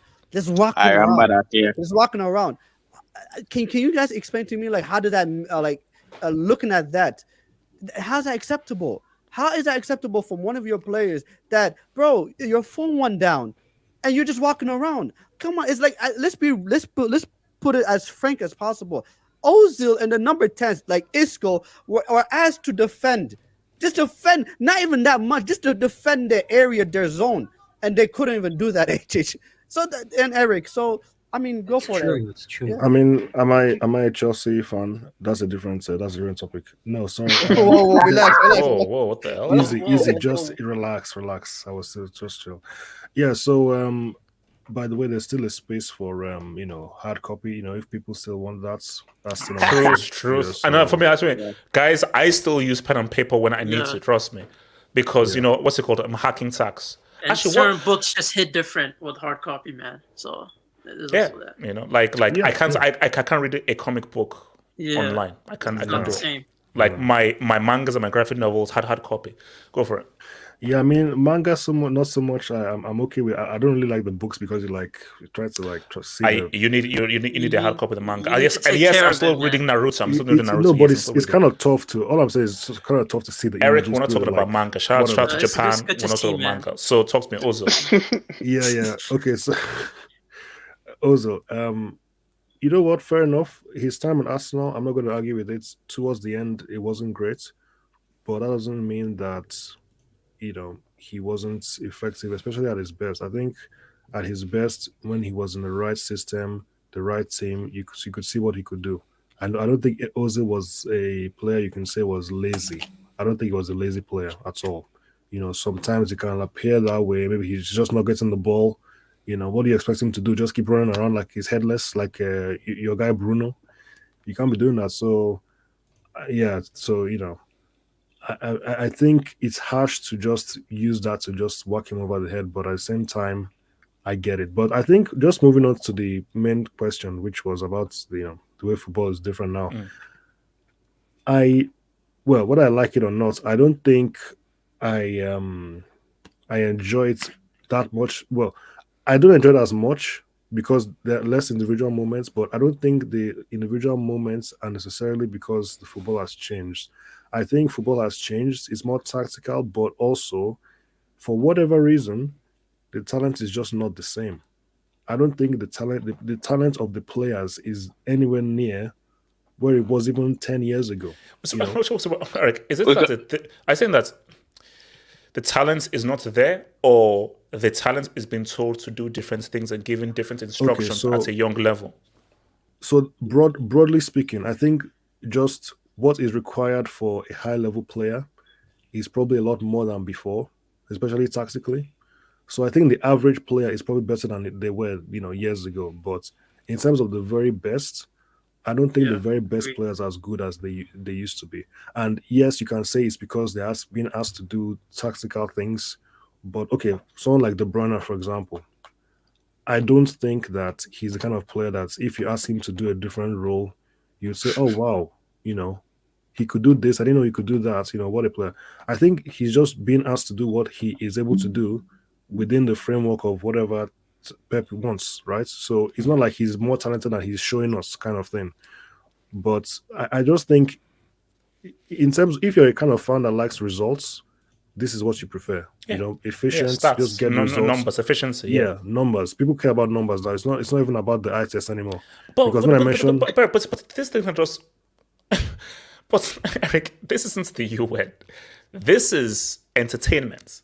This is supposed to be stuff that we're supposed to enjoy and have fun with. So what gets with the stats, guys, is stats and numbers actually gives you enjoyment. I thought what gives you enjoyment is things that entertain you. Things that make you go, wow. There are people who like defending. There are, like you're one of them, right? There are football fans who like defensive football. Myself, my favorite type of football is direct. I don't like this possession heavy thing that you just keep passing. That's not my preference. Which is why when Conte came initially, I watched his Italy team in the I don't remember what competition it was. It might have been the World Cup. But it was the Euros 2016. The Euros. I watched Conte in 2016 with that team, and there was no standard player. But look, the way they played, it was very. It was a great team. It was really good, really fun to watch. I was like, this is nice. I really like this style of football. And he came to Chelsea, and we saw what he did. So it's just about preferences. Everyone has a different, idea. But I don't think I necessarily miss. Well, I do, but at the same time, it's not. I think maybe more so. Yeah, would you say more so you miss a player like Ozil, or more so you like players like De Bruyne, and where the game is that the game has gotten better off without luxury players like Ozil who don't pull their weight off the ball? Yeah, I don't know if I can compare it with something else. It's like the best players are not as good, but the overall quality is better. So you can still say maybe the game is I better agree with that. overall. Yeah, I You know, agree. De Bruyne isn't as good as Ozil or Totti. any of these number 10s. You know, Yeah. Kaka Tuchel. maybe, But he's yeah, more yeah. efficient. But he's Yeah. more efficient, and then the game overall is better because because even what's his name, Gary Neville was saying, I don't know if we can take too much of what he says, but Gary Neville, He's a bum man. You know, Gary Neville fit the modern day player, bro. He's Yeah. perfect. no chance. He's perfect. He was He saying missed this that. era. What's he saying? Yeah, he was saying that he was watching.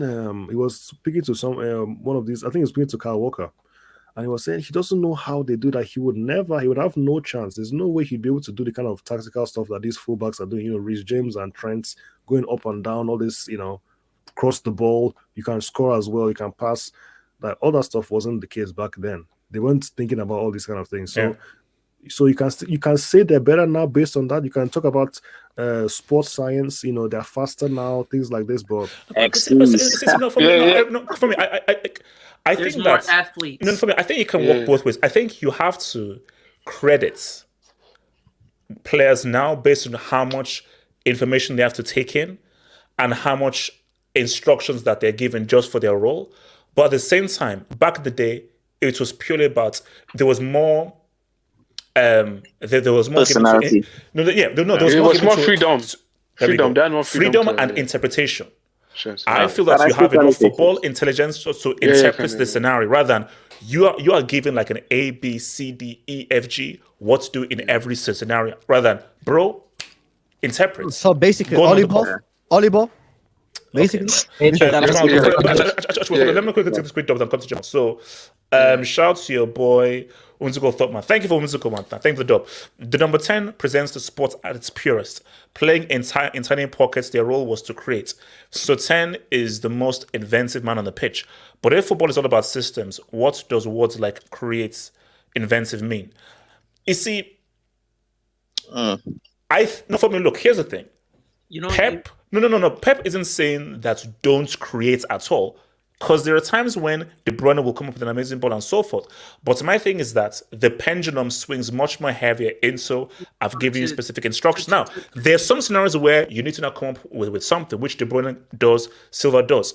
But back in the day, Rijkaard would say to Dino, just do you. You know what's the difference? You know what's the difference? It's no longer the individual creating it. It's the team that's creating it. And the system and the instructions. Everybody, basically, they're like 3 or 4 or 5 moves that lead up to the goal rather than Dino just does something crazy or Messi just does something crazy. Wait, hold on. Wing says, Yasser talks like he needs to get to a word count. Okay. Okay, Wing. I mean, I don't get that, bro. All right. So did Morocco beat Brazil? Yes, they did. Wow. And you know what? If I can speak on the whole system thing that seems to be in football nowadays, that result doesn't happen years and years ago. Yeah. Because Morocco, if you watch that World Cup, it's systems, yeah. It's team. And I'm watching Martinique, not even a FIFA affiliated team, beat Costa Rica right now and they're down to 10 men. They're beating them 1-0. That don't happen without a system. But I think that's the key thing why Morocco beats, like, how does Morocco beat Germany, beat Spain, and beat Portugal? 100%, they deserved it. But what Morocco did is indicative of where football is. No, sorry, what Morocco and Japan did. Yeah. Because, bro, as Steve just said, back in the day, Japan and Morocco, once you meet a team that has a Figo, a Rivaldo, or you ain't, because those guys are going to do something to beat you. But now, if it's Morocco didn't have good players in Japan. Oh, no, they did. But my thing is that if it's system against system, it evens the playing field. Yes. Because if it's system against system, Japan and Morocco have a chance. If it's now a system against 2 or 3 of your outstanding players, those 2 or 3 players will decide the game. No matter how good a system is, those 2 or 3 players will, and that's why I fight for the individual, because that's individual.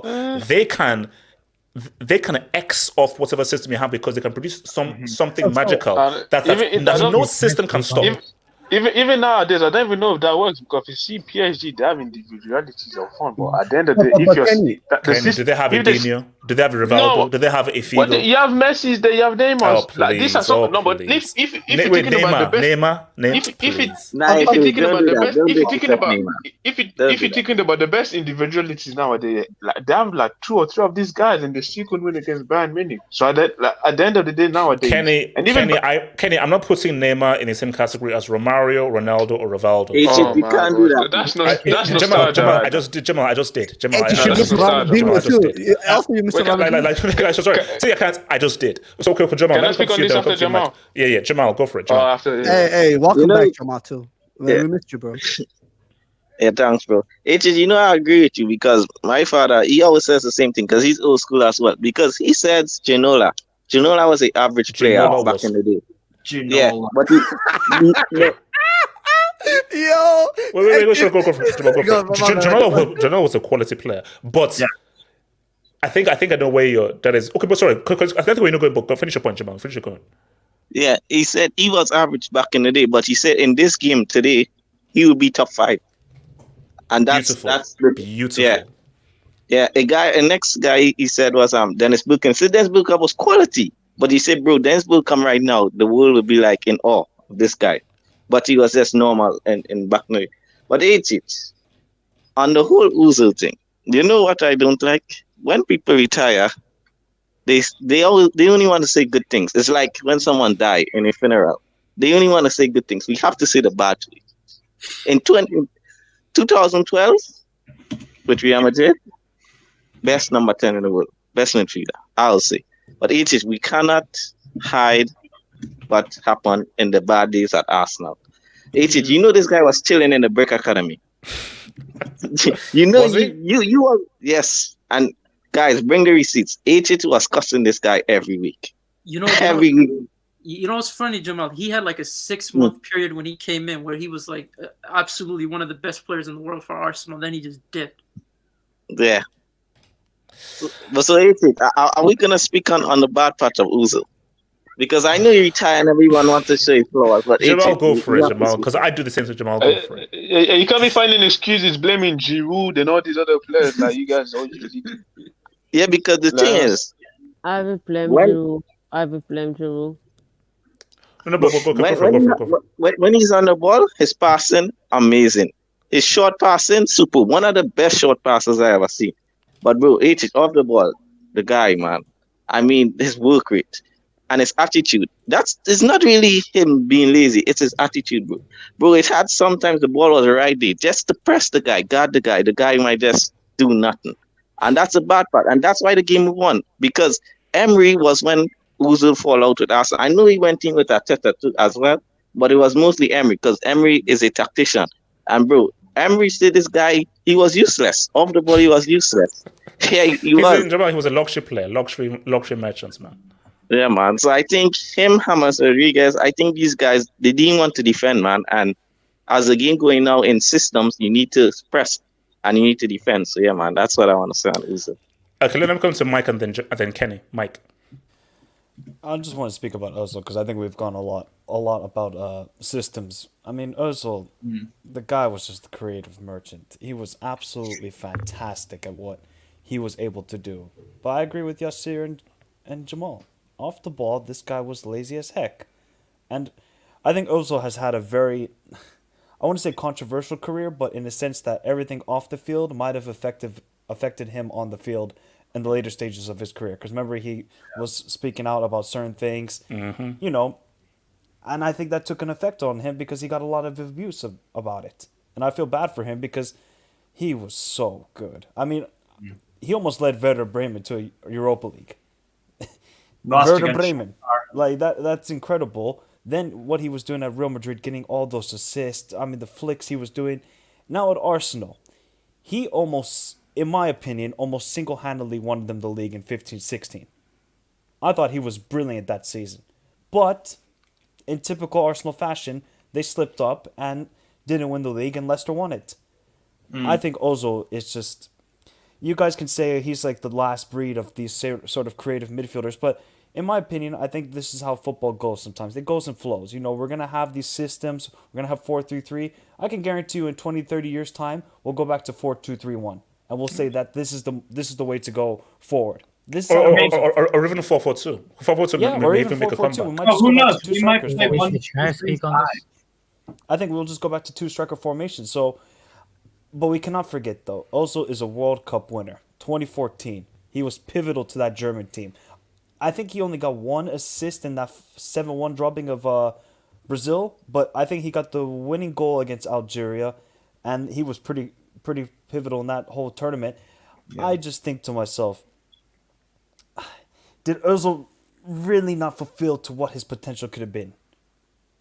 Because he never won a Champions League. Remember, HH, you're a legacy guy. You always like to talk about legacy. He never won a Champions League. Kaká, Ramos, and Cristiano. He's only got one. Cristiano. He's only got one league title. After he left. He's only got one league title. Eric, I said Kaká. I'm not saying Kaká, Cristiano, Ramos. Really? So he's only got one league title.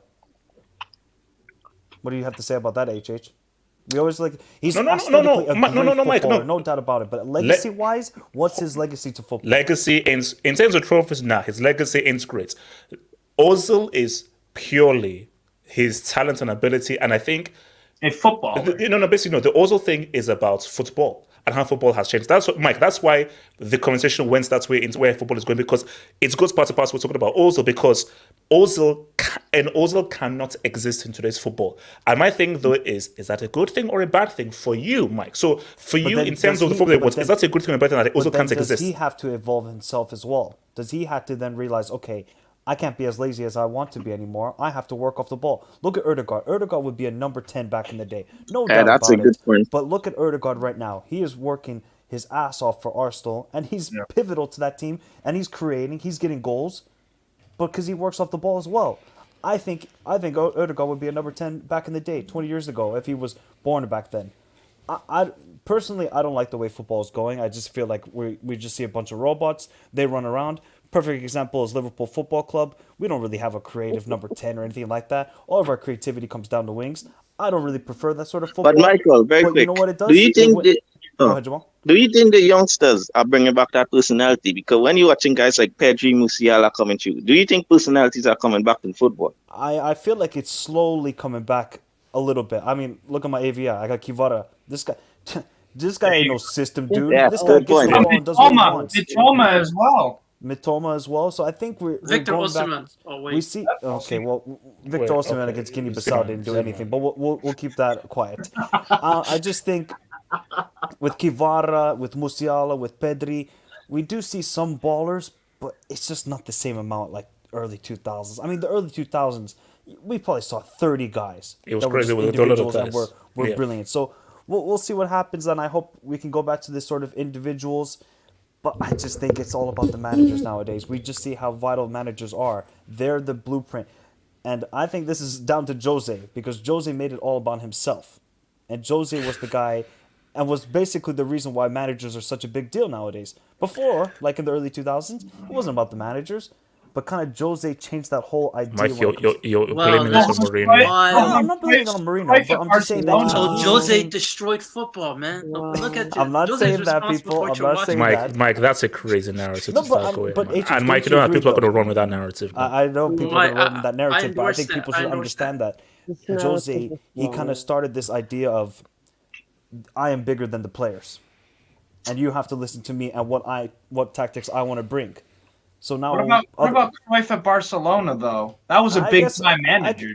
I guess Cruyff in a sense, yeah, but it's just some of these players are robots. Mike, you said it's a but you don't think it's good because they're robots. But okay, to be fair, like with Michael, I mean, with my supposed team that I support, if the manager doesn't spoon feed them, they don't have a clue how to create chances and score goals. But relax. So I'm just wondering, how does that get, because I said earlier that the players just don't have the talent the way they used to. So is that more of a thing, or is it just things need to change? Because I don't see how things go anywhere the way they were before. No. Say from Eric, I disagree in terms of the talent. Isn't the talent is there? But it's not the talent. but managers are instructing players to go. I bet you right now, if you go and watch how schools play or on the nines or the tens play, they're mimicking what guys are doing now. So basically, back when let's say when I was young, when I was playing in school and so forth, people wanted to be that individual because you would mirror what you're seeing on Saturday nights or Sunday. Now, what people are seeing is, oh my gosh, I've got to now be good off the ball. I've now got to be good at 3 or 4 things. Rather than being a specialist at one thing, I've got to be good at 4 or 5 things. Look at defenders now. It's not about being a specialist defender. You have to know how to pass the ball. You have to know how to because you now have to play from the back. Keepers as well. So almost every position, you need to be a jack of all trades. But see, back in the day, you had to be a master. Now you have to not be a jack of all trades. You have to know about 4 or 5 different things now. So it's changed. Mike. Yeah, I was just going to quickly say that this also begins at a young age for a lot of these players. Because now coaching, not even just at the top level, but all the way to under 9s, under 10s, they're great managers. People might not say that, but because they have UEFA coaching licenses, all of these managers from under 9s to under 10s, so their systems are built when they're 9 years old, so they can't really be them individual selves and express themselves as a footballer. There's systems throughout their young age when they're developing. So this is kind of the problem. We've kind of brainwashed these players in the sense that, oh, you have to listen to the tactics, you have to do this a certain way, you have to press, you have to move off the ball. Now you can't just tell a guy, hey, you do what you want, we'll be fine. But if you kind of look how Argentina won the World Cup, you just saw Messi. He didn't defend, but that just shows the greatness of Messi. Messi, you don't defend, we'll do all the work off the ball for you. So maybe it can still work. It's just depending on the player. Okay, actually, hold on. Before I continue, let me just quickly take this quick Dubinsky's, man. Hold up, man. Hold up. So, shout out to Milan Messenger, man. Would you guys give up football analytics if it's meant bringing back the entertainment of the game? I would. There are no long shots anymore. Oh no, for me, 100%. See, for me, look, I'm an eye test guy, and so forth. And for me, this game, at its core, is about entertainment. Yeah. But I just feel that, look, everything evolves. And I think you know what, man? With trading and so forth, it's now become stats. Look, I literally heard someone say that De Bruyne is not a bit, far better than Ozil. Look at the numbers. I was like, what? It says De Bruyne is a far better player than Ozil. Look at the numbers. Ozil's numbers are not very good. And I said, okay, if you just look at the numbers, Dino is trash. Zidane is trash. Maradona is trash. Because Maradona, Dino, and Iniesta's numbers ain't great. How many goals and assists was Iniesta averaging each year? Iniesta's numbers are not great, but Iniesta is literally one of the most gifted players of his generation. But if you just look at the numbers, Iniesta is a bomb if you just look at the numbers. So my thing though is, these things of analytics, you have to use it. But guys, the key to life is balance. Yeah. The issue is the pendulum is swinging too much in one area. Whether let us be balanced, where we do need analytics because we need to always improve and evolve the game, but we can't just completely reject individuality. But you know what's the problem, HH? There's someone on Twitter.com named @football will post sofa scores and think that's how players should be judged. Yeah, it's a modern game. I mean, to be fair to and also Zimman, that's that same thing. You know, that same bomb on Twitter hasn't seen the game. So, but HH, this guy has 8.3. You idiot! Did you watch the game? They didn't watch the game. They're just going on to SofaScore and just say, I'll just take the word for it. It's an 8.0. It's like someone saying that someone say, Transformers. The first Transformers film is a 10 out of 10. I go and watch that, and that film is a pile of crap. So, if you watch it, how are you sure that you're going to agree with SofaScore? Yeah, so the way it works is they're supposed to complement, I think. And funny that there are some stats that you don't even understand. Like things like XG, XS, XB, X2, X3, X4. How many progressive carries and take-ons, things like this. You know, they know Eric, they mean. Eric, let me just watch the damn game. Let me just watch the damn game. But don't you guys think that this Napoli team are kind of a rejection of this system football that we have? Because they just play free football. They kind of do that's how Napoli who do we just talk about with stats wise wouldn't look that great? No, and also no. But Mike, look at how Real Madrid won the UCL. Yeah. Like, look at what they did against Liverpool and City. And Liverpool and City are the quintessential system teams. Yep. And Carlo is from back in the day. So Carlo is like, this is a blueprint. Boom. Because Carlo is old school, but Klopp and Pep, new school guys, and look at what Real Madrid did. So for me, I think that you have the beauty. You know what the beauty is? A mix. I hated tiki-taka, but I respected it because that's a philosophy. That is how you view the game, and it was effective. I think that there should be a space for every kind of philosophy. What we don't want is everybody going into one philosophy. That's what we don't want. Exactly. Because my thing is, no, let's have a team where the defenders hit it along. They don't play shots. They're old school. Let's have a team that have two strikers and they just go direct. Like, if we have everybody trying to copy Pep, Klopp, and so forth, then football is boring. So, and that was the beauty of that UCL run, where we saw systems against the old school vibes, which was Real Madrid. A dash 3. Chances are created by winning the ball high up the pitch, turnovers. Most teams cannot break down a low block consistently in possession. But the issue, which is what Eric was saying, where are the players? Give me 2 or 3 truly special players. They can break down anything. But that comment is not even right, because the whole point of high press and the high line and the possession is to literally pin the opposition in their own half, and then you keep moving the ball quickly. You drag them out of position, and that is supposed to, in theory, which is what tiki-taka was. Yeah. Whimsical thought. Not to say that the game is losing its essence. The new era should be embraced, bringing, as it does, such a wealth of benefits. It's a shame a number 10 role, as you know, it is seemingly a necessary casualty. See, the number 10 hasn't gone, it's just evolved into something else. De Bruyne is, in a sense, the modern number 10. Odegaard is a modern number 10. But the issue is Odegaard and De Bruyne are jacks of all trades, rather than being a master. You see, Totti, Del Piero, also these guys, they were masters and specialists, and then it's Beckham were specialists at a particular thing, which is why it was much more interesting seeing what they would do, because they were specializing in something that was about me being a creator. It's just evolved now, where, as I said, you have to be a jack of all trades. And sadly, it's as though the sorts of outrageous tricks that provided some of the most defining moments of a generation are being confined to the back garden. Bro, Pep would never house Edinho, because Pep has been head honcho. Like, if you look at City, I don't mean this in a bad way, but they're robots. And I don't mean that in a derogatory way, but they are like super efficient robots. And because they're super efficient robots, that's how you get 100 points, 98 points, and all those goals. And for me, there is something to admire in how efficient Pep's teams are, but there's just a little bit of entertainment missing. That's what I'm saying. Guys, last thing, and then we'll be out of here. So guys, it's a ranking. And Eric was the one who said how to include him, bro. So it is what it is. Eric, this is down to you, bro. So we're now doing what happened. The top 10 players that are happening right now. And guys, I did a little something here, and I made an executive decision. And my executive decision that I made was, I decided not to include I decided not to include any PSG players. So why? Uber Eats tax. Mbappe is not there. Mbappe is not there. Neymar is not there. Messi is not there. Marco ain't there. Why is Felix there? Okay, here's the thing. Is everybody happy with Felix being in the shortlist? Yes, cool. That's cool. No, I'm sorry.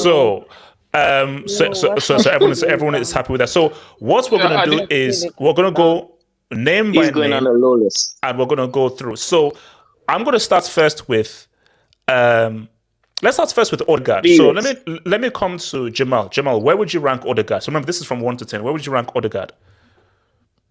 And then we'll then basically debate it. And Street's getting on this as well. Where would you rank Odegaard from 1 to 10? All right. So he has been very consistent this season. He's been very good for Arsenal. They're on top of the league with, I think, 60-some points. So I'll give him in the second tier. The second tier. Where that's so give him number 2. Yeah. But no, remember, we're ranking from number 1 to number 10. So number 1 being the best player right now on form, and down to number 10. So you see that Odegaard is number 2. Oh, now you put it like that, EJ. Let me see that list. Because we've got Vini, we've got Haaland, we've got Felix, we've got Osimhen, we've got Kvaratskhelia, Kim, Rashford, Araujo. So put him 2. Yeah, and how much people can fit on the list? It's like in the 2 brackets. How much people can go in there? Oh, no. Only one person per each bracket. Basically, this is ranking 1 to 10. Oh, okay. I understand. Okay, now I'm gonna give him number 4. Number 4. Yeah. Who agrees or disagrees with that? Odegaard at number 4. Who's on the list? No, Who's on the list? So the list is, so we have Osimhen, Haaland, Felix, Kvaratskhelia, Kim, Rashford, Araujo, Saka, Vini, Musiala, Casemiro, Pedri. Araujo. I don't know if he's 4. I don't know. Yes, on that list. it's probably like 7, 6 or 7. Yeah, 6 or 7, somewhere around there. Have you guys been watching Odegaard this season? Odegaard has been very good, man. It's been very good. But I'm telling you, I think it's Arsenal's most. That top 4 spot is probably going to be filled by the time. You're going to be looking at it like, is it? I don't know, but I would say 5th or like 6th just in case. Man. I do think he's Arsenal's most important player, but I'll probably put him 6th. Ahead of No, Saka. I think it's Saka. Yeah, no, I think the way I think when he doesn't play, I think the team, like, there's a clear difference when he doesn't play and when he plays. For me, it's the most important. Okay, so are we moving him down or are we moving him up? Down. We're moving him down. Yeah. Okay. So what? To 5? No, like 6 or 7. 6, okay. Probably 6. I would put him on 5, but you guys are half, man. I would say 5. I mean, just in case. Well, we can move them after we're done, right? Yeah, no. No, guys, this is the final. So we're just going to go through. So I didn't get a chance to think about it. Okay, so Z-Man, Pedri. Where are you putting Pedri? It's the full season, right? It's about impact as well for the team. Wait, who's in the list?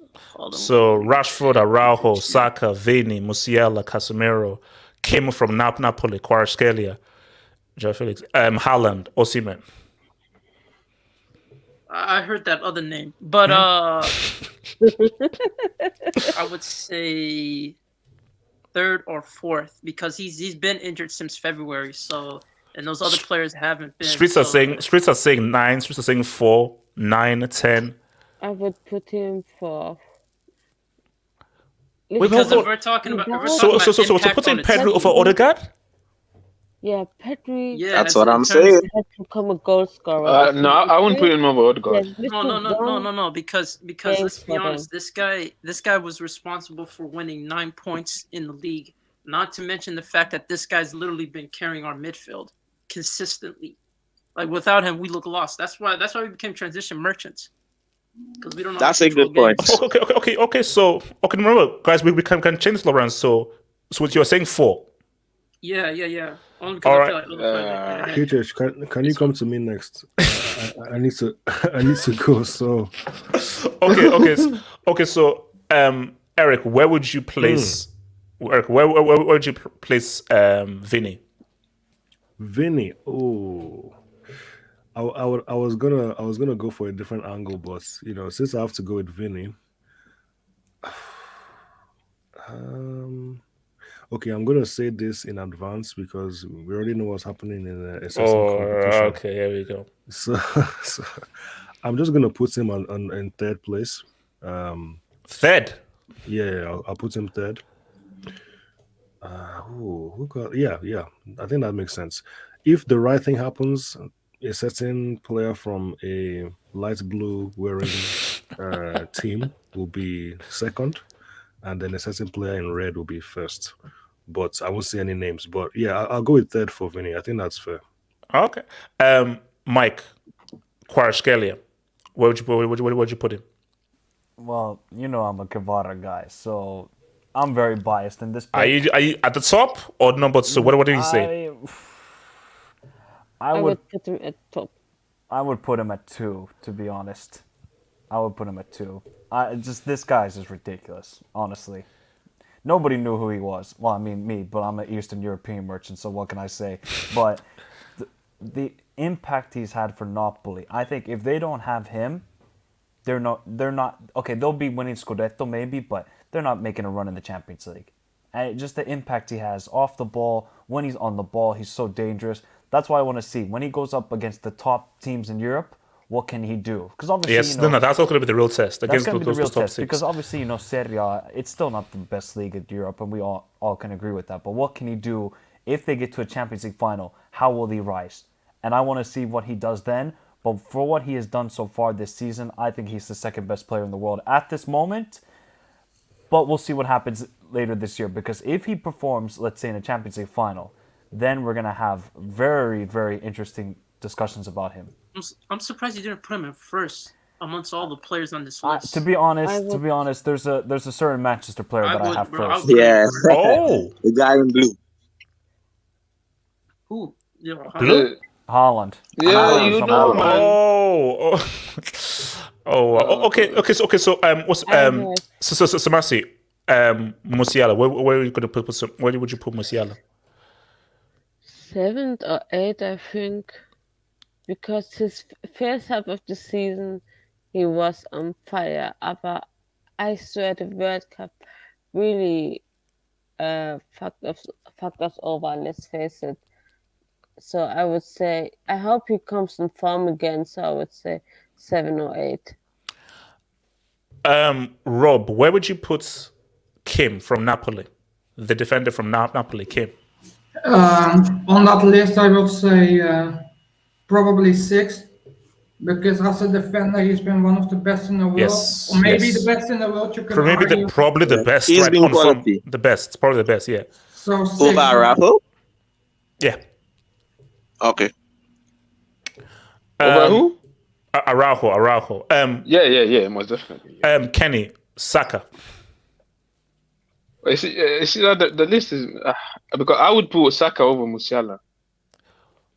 Okay. No. Saka is definitely top 3 in my opinion. We can always review this. We can always review this out. So you just have. So are you gonna have Saka 7th, or you'd have Saka even higher, Kenny? No, even higher. So okay. Give me a number. Where would you have Saka? Then I can move everyone down. Where would you have Saka?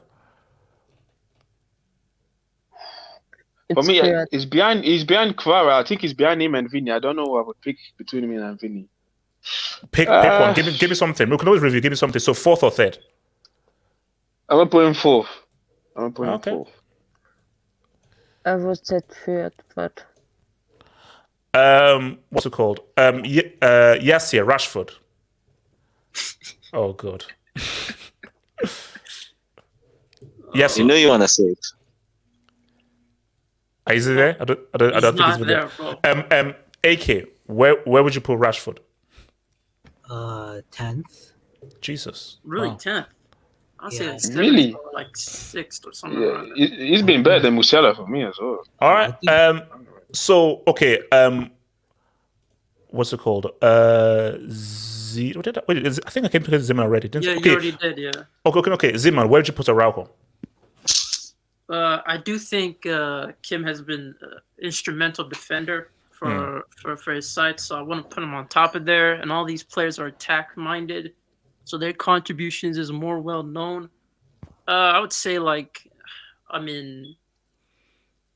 maybe I would say ninth, just in terms of this season, 9th compared to the attackers. I mean, if Rashford is 10th and all these players are like ahead of him, like Kavicka and all of those, so I'd say yeah. Okay, so are we? Okay, actually no. Let me come to what's it called, Jamal. Where are you putting Haaland? Are you putting Haaland? I don't even know. So where are you putting Haaland? I don't want to put words in the mouth. Where are you putting Haaland? Bro, I think the guy's on 42 goals. I think you have to put him number 1 HH. I mean, I know we are not stat merchants, but that's his stat. Okay. Yeah. That's me number 1. So now this way it gets interesting. Mike, where would you put Osimhen on this list, and who do you think needs to be removed from the list? So are we counting the performance against Guinea-Bissau? No, we're not. Okay, good. that doesn't exist. That doesn't. I'm sorry. That Can we happened in the quickly discuss multiverse. about that? How do you guys lose to Guinea-Bissau? Mike, to a guy I'm never whose name is discussing that. Mama Balde. Shout out to all the mamas out there. Shout Okay, out to dear mamas. mama. Okay, but Tupac. in all seriousness, if we go away from the Guinea-Bissau performance, which was absolutely horrific, Yes. even though I didn't watch the game, but I heard it was horrific. Yes. I would put Victor Osimhen at number 3. So Osimhen at number 3. Yes. Okay, so let's move everyone down. That's crazy that Mbappe is not in this list. No PSG players here. No. Come on, man. What's it called? Elias, here in the clutch. So Elias, what's up? Yeah, what up? A long time, man. So we're just doing a top 10 list. From 1 to 10, where would you put Casemiro on this list? From 1 to 10. Oof. So this we have runners. We have Haaland, Kvaratskhelia, Osimhen, Vini, Saka, Pedri, Odegaard, Kim from Napoli, Musiala, and Araujo. 6, 7 around there. I would put him at the same level as Pedri. All right, hold on, my bad. Oh wow, there's a dog. So 6. Let's do this. If it wasn't for red card, Taxi would have been higher because he has been quality, but we have to factor in the red cards. Yeah, but don't you think? No, okay. João. Yes, yeah. Where would you put João Felix? Stop this. Can I ask you a question? Yes, yeah. João Felix. Where'd you put? Yes. Or does he make the list? He does not make the list. He does not. Yes, sir. He doesn't even make the top. Put him in 10. He does not. It's not even in the top 50, man. Does anybody here feel Felix should make the list? Yes. No. No. Yes, he should make the list. But for the 10 worst players, he should nowhere near this list. Like, HH, you need to stop with this agenda, man. Just let it go. Just let go, man. Oh my God, you guys are just sad. Let it go. Oh, okay. So let me first come to Zeman. Zeman. Okay. Do you agree with this list? And Streets, talk to me about this list. Do you agree with this? So Haaland, Kvaratskhelia, Osimhen, Vini, Saka, Casemiro, Pedri, Odegaard, Kim, Musiala, Zeman. In my point of view, I think Odegaard is too low. I think Odegaard and Kim are too low. In my point of view. I'll say this. I think, if I'm keeping it real, I think that as much as impactful as Casemiro's been, like, all these other players are contributing to league titles. Like, are we talking about individual impact? Or are we talking about team performance along with? No. So these are the best individuals on form, the best players on form. So how well are you doing your job to the best of your ability? So these are the best players on form based on how well they are playing in their position, man. I would rate Kvichka higher, if I'm being honest. So you're putting Kvichka over Haaland? No. I mean, that's the difficult part. Because if we're being honest, this is a Napoli side. How long has it been since they won Serie A? They're competing in the Champions League, and you put all that into consideration, and plus influence in performances. But then again, you could argue Haaland is breaking the EPL record, which makes it. I mean, it's for me. Personally, for me, I'd rather have Kvichka 1, Haaland 2. In terms of performances, if we're talking about performances, then yeah. But in terms of goal scoring, I mean, this guy's. No. That's a. But my thing that this isn't a goal scoring thing. This is an overall thing. So I feel that overall, in terms of goals, assists, performance over the game, and so forth, I think Kvichka is probably the most complete player now. So I'd say Saka should be as high as Kvichka because he's performing as well in the Premier League. I think he should be as high. Okay, but AK, are you putting Saka above Haaland? No, I'd have Haaland, Kvichka, Saka. If we're talking about overall I performance, agree. Wait, HH, are you doing like the season as a whole, or like right now? Right now, as of right now, so far right now. HH, if we're talking about performances, if we're talking about solely performances and impact on performances, I would say Odegaard is ahead of Casemiro. So is Pedri. Odegaard, agree with I that. think Odegaard has to be higher, bro. Yeah, Odegaard has to be higher. Like for me, that's the one where I say Odegaard is too low, bro. Because No. Okay, in terms I have of a question. okay, yes, go for it. Yes, Oh, yes. man. I have a question. I think Saka has been the best Arsenal player. I think because Saka has been the best Arsenal player. That being said, I don't mind where Odegaard is, because I think Odegaard is actually perfect where he is. To be honest. I disagree. Yeah. No, but yes, yeah, Arsenal are probably one of the best performing teams right now, and they're the best team in the Premier League. And Odegaard is one of the key players there. The discrepancy between Saka and Odegaard is minimal. Are you saying Saka has been that much better than Odegaard, or that much more important than Odegaard? I don't think so. I think so. I think in terms of what about consistency- No. No. I'm gonna be real. In terms of consistency, I think in terms of like every single game, yeah, Bukayo Saka has been there nearly like Bukayo Saka is pretty much flawless this season. But have you been seeing what Odegaard is doing in terms of his passing and his goals? But I Saka think had a couple games where it was a bit like. no, I think Odegaard had. I'm not gonna lie, Odegaard has been amazing. That's why he's on the top 10 list, 100%. But let's be real here. I don't think there's been games where I don't think Odegaard had a good games. But I don't remember a game where Saka had a bad game. Yes, yeah. When they went to Saka has had bad Everton, games. Saka has had bad games. If we're going on form and like right now, just purely right now, Pedri and Vinny shouldn't be on here. Because Pedri, I was gonna say Vini's high, Vini's too high. Yeah, like talking about. That's a good point. No, we're talking about this season. No. For me, I feel this is like. Now. The question is right now. Who are the best 10 players right now? Who are the top but the 10 thing is- players right now? No, Then you have with the to right, consider with the Marcus Rashford, right? yeah. Where is Marcus? But with the right now, where Wait, is hold on. Kenny, what's it, Kenny? But with the right now, is it what since the World Cup, since like what this season? Right or now, what, like, right No. now. As of right now. So we say right now of this today. second right now, who are the top 10? Hence why I didn't put any PSG players there, because I am ignoring Uber Eats, and we all know what happened against Bayern. No, but So as of right now, then no, but Mbappe should have been there if you're saying that as of right now. but because of Netherlands? No. Yeah. I told you. What, No. No, but HH. No PSG players are allowed on this. I'm sorry, none. No. But then this whole list doesn't make sense then, because if you're saying right now Pedri's been out since like mid-February. Yeah, like I was basing been on now, the yeah. season. Bro, That's then stick him out. Let me just make a comment. No, before that's I go what. on. Yes, Oh it has to be this season. Hold on, Mike. Sorry, That's why Mike. it What's has it? to be Right here. No, season. but then Hold if it's up, season, guys, you have Mike, to add like Mike. Messi and Mbappe. Mike, what is it, Mike? Okay, so Yassir's getting gassed. I'm gonna talk about this guy. Marcus Rashford should be higher than Vinny. Why? Mike, explain why. Mike.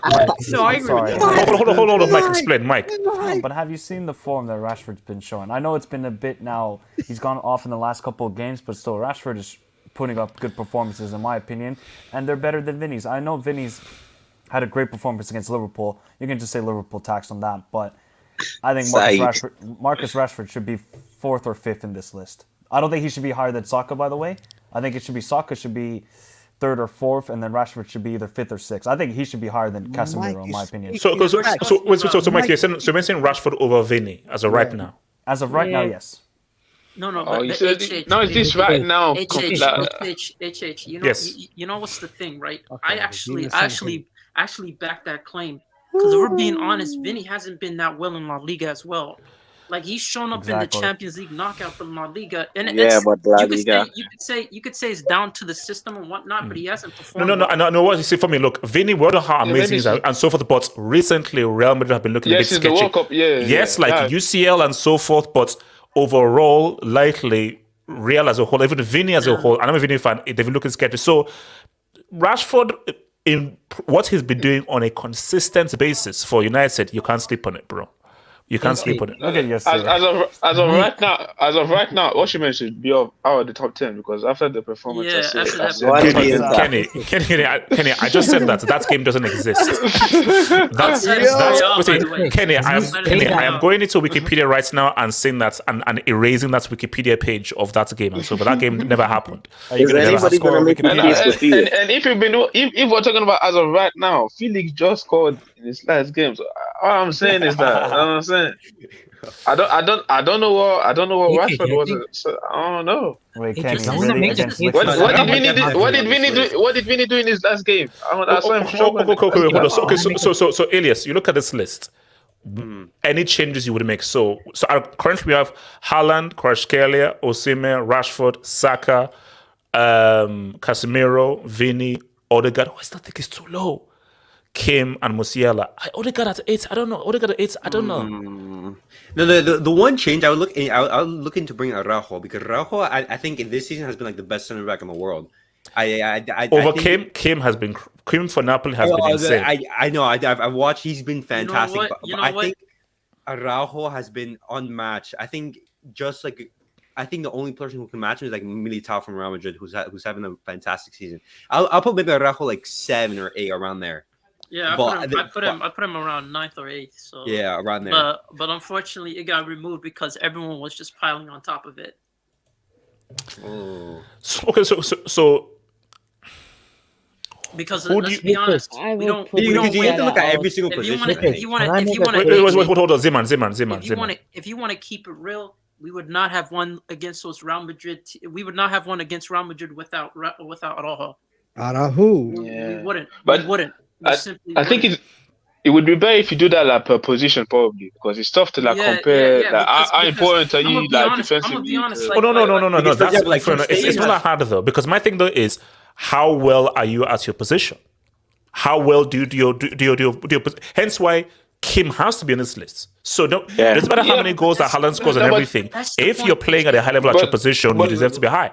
But then Kim should be way higher then. Yeah, that's what I'm saying. Kenny, yes, I believe so. See, my thing is this.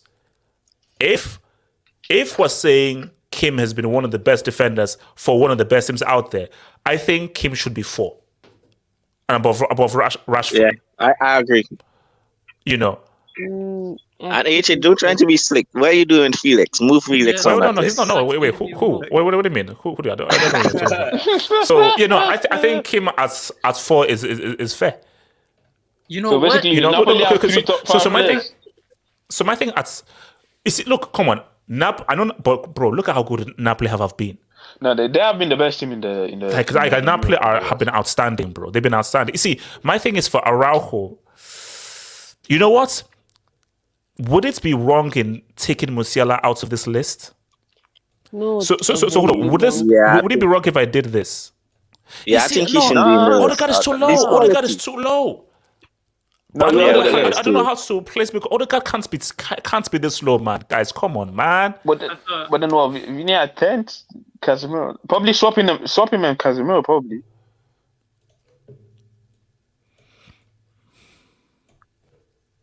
I find it's still too low, man. Who's in 8th? Who's in 9th? So Haaland is 1, Kvaratskhelia is 2, Osimhen is 3, Kim is 4, Rashford is 5, Saka is 6, Araujo is 7, Odegaard is 8, Vinny is 9, Casemiro is 10. If we had Odegaard at 5 and moved everyone down, but then though, no. So here's the thing: if we had Saka at 5, Odegaard at 6, Rashford at 7, and then everyone there, how does that look? I think Saka should be 4th, and then Odegaard should be 5th. I would put Saka above Rashford and then Odegaard under Rashford.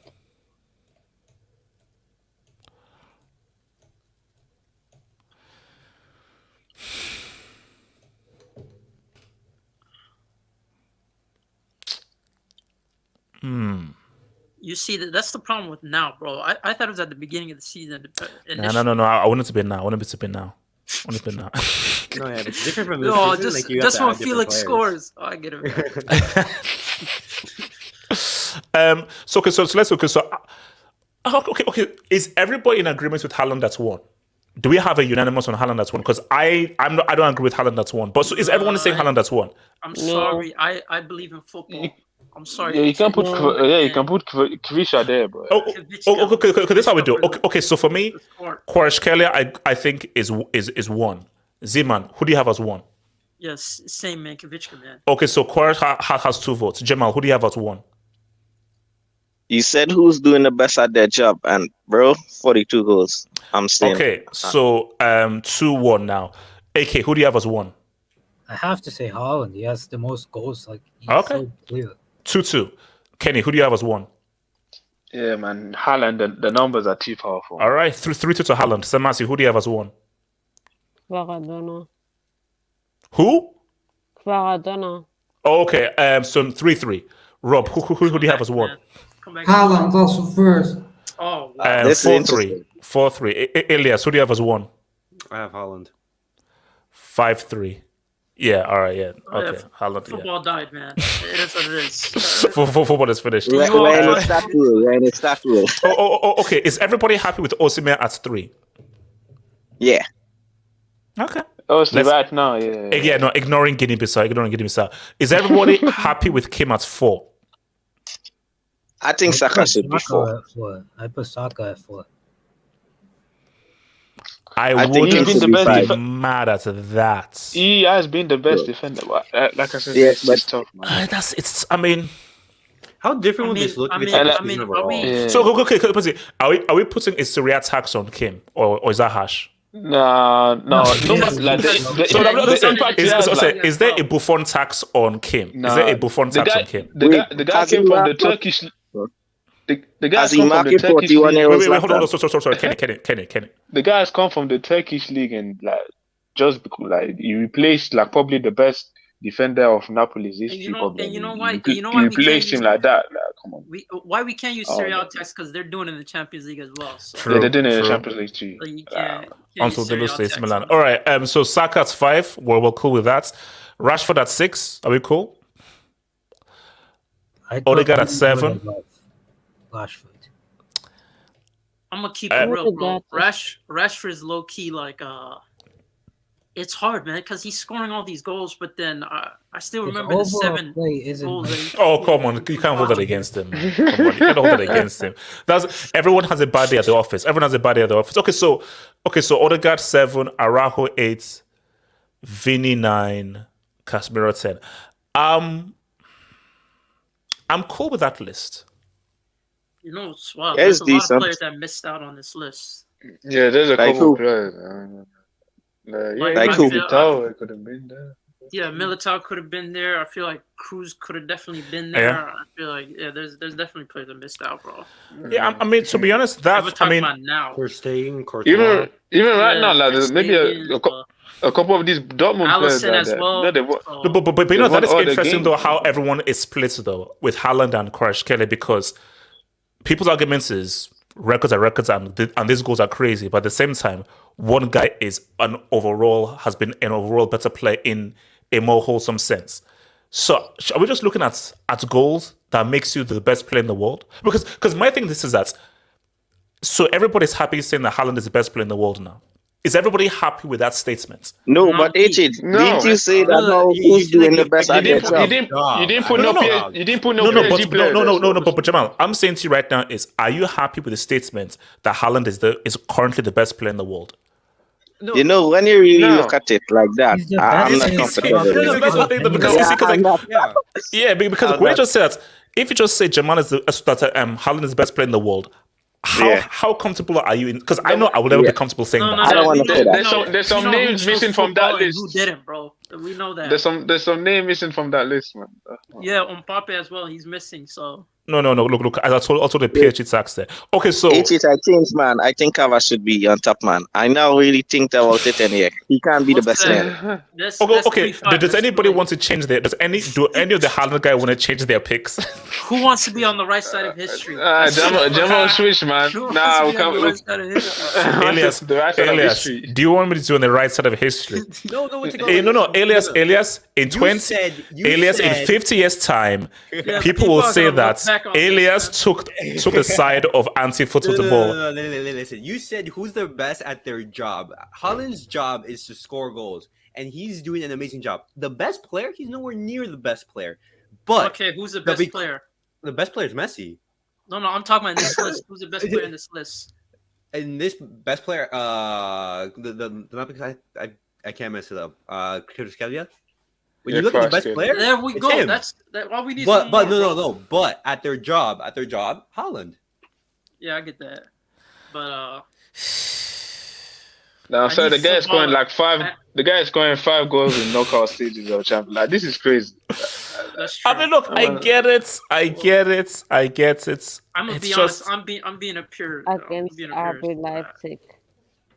Come on, shout out to RB Leipzig, man. Don't hate on RB Leipzig, man. Come on, man. Timo Werner. No, Venom attacks, man. I mean, no, look. I mean, Haaland, Kvaratskhelia, Kim. So we're all happy with Rashford above Odegaard. Oh, he's contributing to the league title campaign, and he's been one of the most important players. should be above. Yeah. Rashford's been going crazy. Yeah, but this guy's contributing to a league campaign. That's my thing because let's speak on it because the good about Odegaard is a key member of a team who's winning the league. And we're talking he's playing for a better team as well. But guys, are we not going to give Rashford credit for winning a cup? I know it's the Karabuki Cup, but it's still a cup final. No. Also, we're happy with Araujo over Vinny currently. Yeah, right now. Yeah, with the right now criteria. Yeah. Right now. I mean, technically, I was injured, but before that, right now. Okay. All right. Okay, so guys, just to give you a little preview for tomorrow. Tomorrow, we're doing the best Champions League winners. And I am making a case for 2012 Chelsea. I am making a case for 2012 Chelsea because I am going to fight to have that team at number 1. Based off of talent. It's going to be fun tomorrow. What? Kenny, whatever criteria I'm going to use to put Chelsea 2012 1, I'm going to use that criteria. The agendas are going to because we're going up against sledgehammers. We're going up against MSN. We're going up against Barca 2011. We're going up against Real 2016. We're going up against 2013 ban. I'm going to go against sledgehammers, but I have a strong case for Chelsea 2012. So guys, I'll see you tomorrow night for that debate, man. Peace out, stay true. Peace. Peace.